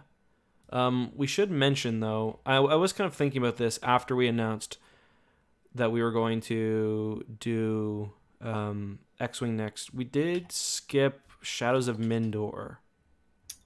But that's kind of a book that you can read later on because it's like quasi. It's a very weird book. Yeah. So even in universe, it's not really in universe, Yeah, right? So exactly. Yeah. it's something that I feel like we should Pick up jump back to later. after you've kind of established what's really going on in Hmm. the period and kind of compare that. It's very different tone.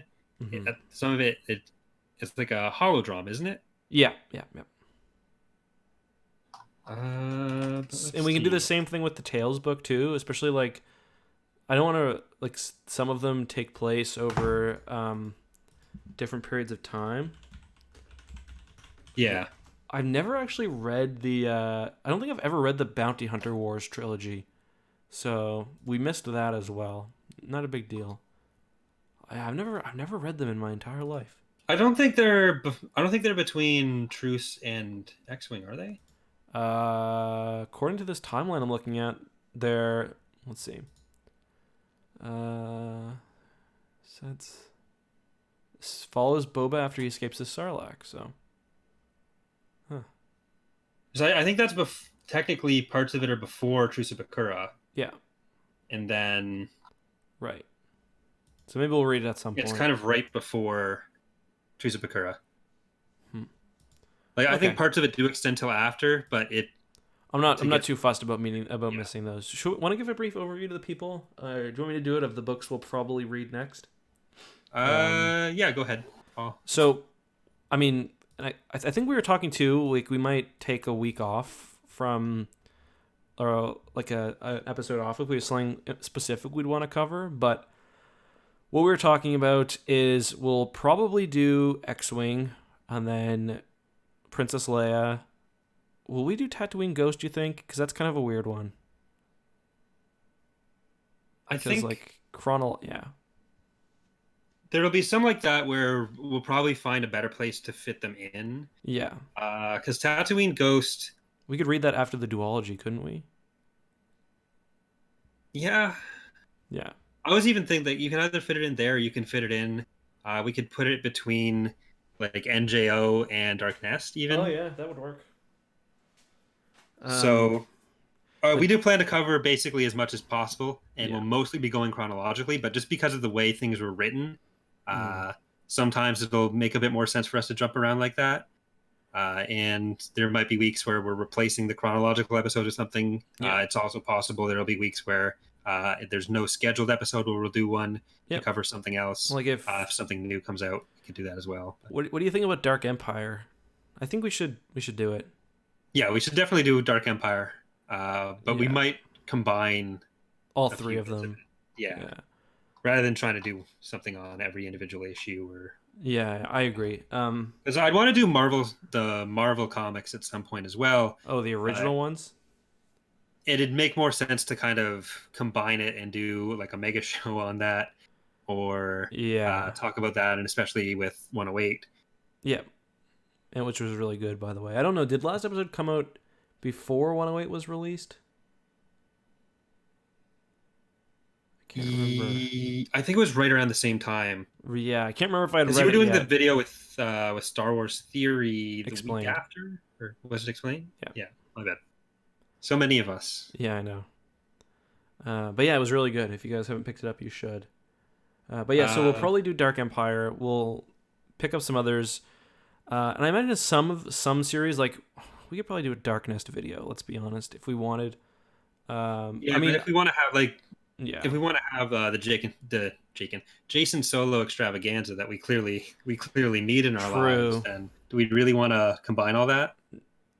Especially when we're 2 hours into the first book of the Rogue Squadron of X-Wing Yeah, series. Troy Denning has also indicated to me a willingness to talk or to have an interview. So maybe we Nice. could get him on for something at some point. That'd be really cool. What about like Star by Star? I think would be awesome for Troy Denning. Yeah. That was, I think I've told you, I don't remember if I said it on the podcast last time, but I think that may have been the first Star Wars book I read. It was Oh definitely yeah, one of the first, yeah. It's just super uh, weird. which is like right in the middle of the Yuuzhan Vong books. I think it was something where What did Anakin I just die just, again? I just, I don't know what I'd read before, or what I'd seen before, but I was just getting into Star Wars Hmm. and I was reading a lot, and I found out Star Wars books were a thing. And I think my mom found like 5 at in a bundle together, and it was like one NJO book, Mm-hmm. which I think was Star by Star. It might have been Destiny's Way, Mm-hmm. and then there was like Shatterpoint in there. One of the MedStar duology as well, I think. That's an So it eclectic was, collection, man. yeah, it was definitely not an officially sanctioned uh, Yeah. grouping of the books, but it was. The first one that I ever But saw was Lando Calrissian and the Flame Winds of Halcyon. They were. and It I was. can see how that would have Yeah. ruined every other Star Wars book for you Well, forever. I 'Cause didn't read up it to that, right? because it was in the back. It was like I just remember my grade 6 teacher had like a revolving thing with books in the back that you could take out and read anytime. I just remember seeing that. I'm like, Lando Calrissian and the Flame Winds of Ocean and the Mind Harp of Sharu, because he had, I think all three were there, and I just remember me and my buddies being like, "This is so strange," and like as we still kind of laugh about it, but now I've actually read them. I was just getting into Star Wars with like right as Episode 3 was coming in, Ah. so I watched Episode 1 and 2 with my cousin, and Episode 3 was coming out, and my teacher at the time was like grade 6, 7, or 8, Mm-hmm. because I had the same teacher all 3 years, uh, where he was super into Star Wars too, and then he found out that I just started getting into it. So when Episode 3, the first trailers were coming out, I think that scene with Obi-Wan and Anakin, the part of the duel where they're standing on the table spinning their lightsabers for no reason, I think that was included in one of the trailers. He's like, Yeah. "Oh no, they do this thing. It makes no sense." So he pulled me to the front of the class and has me stand in front of him so he can demonstrate what this thing was that they were doing. Oh my And it God. was a very formative experience for me. It was very weird. Is that where you developed a distrust for authority? Wow. Yeah, so that's always good to have Star Wars nerddom called out by the teacher in front of your whole middle school class. But my anyways, my buddy went to law school with the Star Wars kid, or the Star Wars kid went to law school before him, but he's aware of him. the broom video, Yeah, yeah, yeah, that poor guy got yeah. shit on by the internet for something that literally everyone has Everyone done. did. Well, I never. You've never used a broom as a lightsaber? But did you record yourself? Or did, No, but did he? Yeah. Anyway, all right, let's just dedicate this episode to Broom Kid, 6th, 7th, 8th, 9th, 8th grade you, and any other kid who has been made feel bad about their love of Star Wars. just gonna dissociate yourself from this grouping of people. Oh no! I gotta think of a. No one like I was in the gifted class at the time, so it was a whole class full of Ooh, nerds. It la-di-da. never leaked out to the rest of the school, so I was okay. But it was still a dangerous situation. But I was actually thinking, just to get back on the topic of the podcast for some reason, what could work is if we just go straight through X-Wing to Solo Command, and then instead of doing the courtship of Princess Leia right away, we could go into we could do the Thrawn trilogy then, and then do courtship. But that makes sense. Depends on how. Yeah. Just because it's so much more connected. Yeah. And we could fit in It's Arch Revenge with the right after Solo Command. Yeah, and then so we get like the main things that were super and then Dark formative Empire, then Jedi Academy. Yeah. Okay. Just for our first episodes to get people in stuff that like really shaped what Star Wars would be, and then fit in some of the supplementary ones. That makes sense to me. Around that.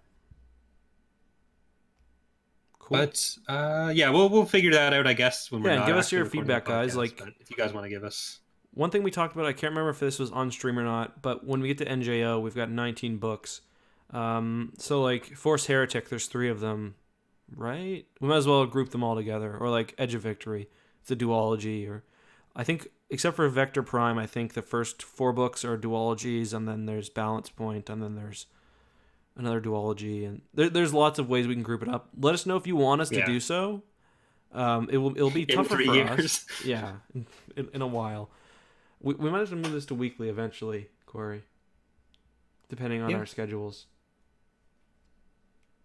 But that's a risky move with a podcast. You don't hear about too many weekly podcasts. No, it's very rare. I'd be willing to entertain that option, but for me, it like counts partially as working too, because I get half my ideas just from reading. So yeah, I mean, for both of us, that's really exactly. I should actually, big moment for the channel, because I think this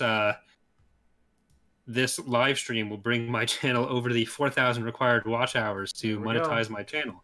So a month from now, when that gets approved, assuming it does, I might actually get paid for doing my job. That'd be great. I can do more videos. Huh. Wouldn't that be special? Let's see how YouTube reacts. Oh well. Oh, I should do just videos of people reacting to Star Wars books. That would be good. I mean, that's kind of what this is, but it could be like just a ripoff of the Fine Brothers. Oh yeah. Have a random old lady sit down and read a section. My grandma reacts to the Truce book. What's a Tapcaf? What's a Nogri?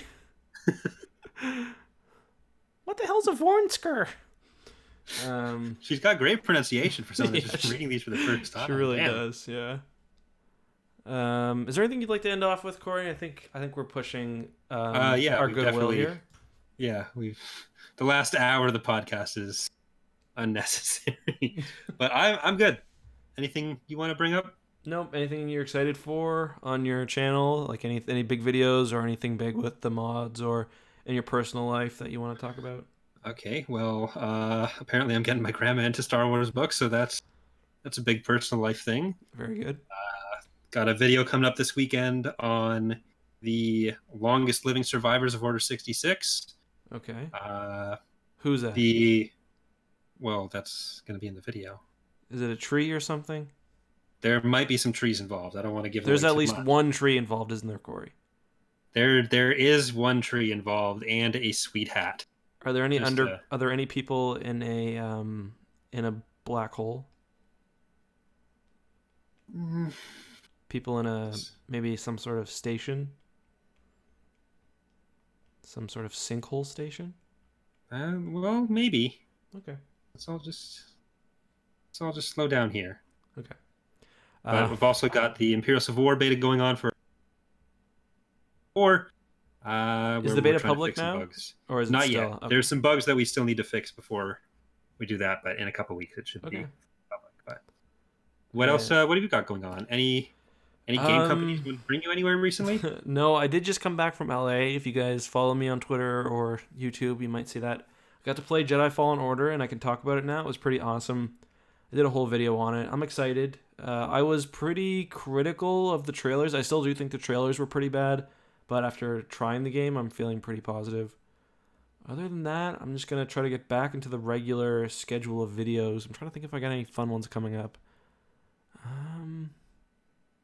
They're all fun ones. What are you talking about? Yeah. But besides that, no, I think I'm good. Do you want to sign us off?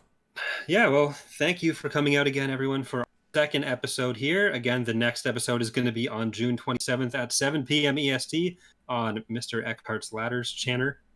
Wedge's Gamble. We're going to be covering Wedge's Gamble. Mm-hmm. Or some people have been calling in the chat Wedge's Gambit, which would have been a fine name as well, I guess.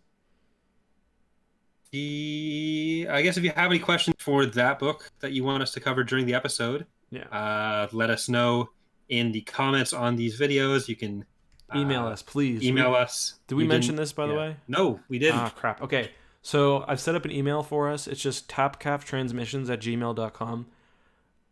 I don't know. I haven't talked about this with Corey yet, but one of my goals is to have this be a real book club style podcast. So if you guys have thoughts while reading the book, please send them to us. And at the end, we didn't really do it this episode, but we did last time. So we can monetize them. Yeah, let us monetize your thoughts. But it would be nice to get some of your guys' input as we move on and try to get a real following. Here, I'll put it down in the chat right now. If you're watching or if you're listening on podcast, it's just TAPCAF and then transmissions@gmail.com. That might get caught in your spam filter. I don't know, Corey. I'll prove it. Okay. I have that power. But there you go. I'll also put it in the video version. Video, I guess. Yeah. So if you have any questions for that, I guess if there's also, before we sign off, if there's any burning questions you guys have about Rogue Squadron, yeah, true. we never asked you. I mean, I'm not in any rush. If you guys have any questions you'd like to ask about this book, feel free. I'll give you 30 seconds for the chat to catch up, then I'm gone. You have exactly 1 second to type your questions. But yeah, so if you have any questions for the next book, you can email it there. You can leave it in the comments on the video forms of this podcast on my channel or Eckhart's channel. And I think we're good. We'll do our best to bring them up. Well, I guess if we get anything like that, we'll bring up at the start of the video next time and then ask the live chat for questions at the end. But that's an interesting question. Is it right? Okay, there's a few. Maybe we'll take 2 or 3. Is it right for Wedge to screw up Corran's score like he did? Just to briefly explain, they do this testing run through. Is it through an asteroid belt? It's through something, and the goal is to knock as many targets as you can. Corran's getting a little high in his britches, so Wedge sends him first, and then feeds his navigational data or his targeting data with the rest of the squad. And the lesson is supposed to be that Corran can, I guess that the other people can rely on Corran, and that, anyway, it's kind of a convoluted lesson, but it's probably a good one for Corran to learn, I think. He got really, really angry about it, and part of that's the Top Gun mentality. But yeah, I thought it was a good idea. Yeah, so the basic idea was that Corran wants to just sort of shine and be the obvious, be seen as this great pilot that wants everyone else to see him. Mm-hmm. So they get scored out of 5,000, I think. Yeah, I think on their performance. He gets about 3,200, and then he thinks that that's as good as the squad's going to get. He goes and waits. The other people come out, and everyone has, even the worst person, I think, had 100 more than him, Eugene. Yeah. And so he gets super pissed off, and eventually, I think if Wedge didn't come clean about it, then it's a bad thing to do because it's just going to screw with him. But the fact that it was within a few minutes that Corran came in hot, Wedge explained what was going on, and then didn't back down on that. Yeah, I think it was a lesson that Corran kind of needed. That the score, because it wasn't necessarily. There was no guarantee that this is a competitive thing. It's not a competitive thing, and that's kind of what Wedge was trying to highlight, where if your squad mates gets a better score because they're benefiting from what you did, that is what the whole point of the squad is. Yeah. So... Yeah, and it definitely helps the squad come together, because even Jace is on Corran's side for that. Yeah. It's kind of a common thing for, like, in that kind of situation to kind of try to unite the squad at first by turning them a little bit against the leader, make them be the bad guy, and then explain what you're doing. So just teach them that they can rely on each other. Remember, Luke kind of does that in one of the books. He's like, all the Jedi aren't listening to me. I'm going to become Grand Master. Yeah. And then he becomes Grand Master. Another moment that involves Corran. Because Corran threatens to quit like 17 times, and that's one of them. Yeah. And then Luke's like, don't worry, I'm just fooling. And then he becomes Grand Master. And like... Yeah, because no one called his book They're like, properly. That's sweet. We need some leadership. And he's like, pulling out his collar. But I remember too... Corran's character arc is actually really good with that. But Yeah, no, it is. Especially when, like, he's up against, like, there's other more reckless Jedi for a while. Like Kip. Yeah. Becomes kind of the... Although Corran was always by the rules... that's because that's the interesting thing about him. He's very by the rules. Even when like his children get frozen in carbonite, he is in the rules, or he's very legal, or not legalistic, but it's the Coruscant. He's basically a police officer. So even when he is kind of a hotshot, he's still do it by the book hotshot. Although I guess he does deviate from that a bit here. So, but we'll keep talking about that in the future books. Any other questions with that? There's the kill counting too, but I don't know, that's they count kills, and it's just fighter pilot thing, I guess. It's basically Legolas and Gimli, but that's Corran and Jace. Yeah, and Corran's basically gimped because he's got they end up averaging the scores between Corran and Gavin, and Gavin gets like no kills because he's a scrub. He was an ace by the end of the book, though. He had at least 5 kills. Yeah, that's true. So, I will say, I was reading Alphabet Squadron, no major spoilers, but But at one point they talk about one of the pilots going on 70 missions, and they're like, yeah, he went on 70 missions. It was pretty chill the entire time. I'm like, my God, 70 missions. In this book they talk about rogues going like 5, basically. Yeah. I mean, depends on what they call a mission. If the CO sends him to the fridge to get lunch for the squad, is that That's a true. mission? I don't know. Do you have to turn your starfighter on? You got to cook the food somehow. That's true. But there's a few questions about who's the better pilot. The book kind of just says Luke is the standard against which all pilots are judged. Yeah. It's kind of hard to get a sense from anything other than what the book explicitly says. So I guess we kind of just have to. Yeah, I do back feel up like on that. because Jace does come out of some of the battles with more kills, but Jace. But usually when Corran has like. Yeah, he's like other pulling jobs to double do. duty or something. Like he's shot down. He got hit by an ion cannon. He does get in some bad. Like Corran does get himself in some bad situations in this book.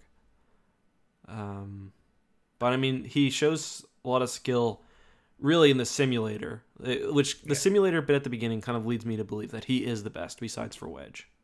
Yeah, and Tycho is probably. But he's also force sensitive, Yes. and presumably was planned to be.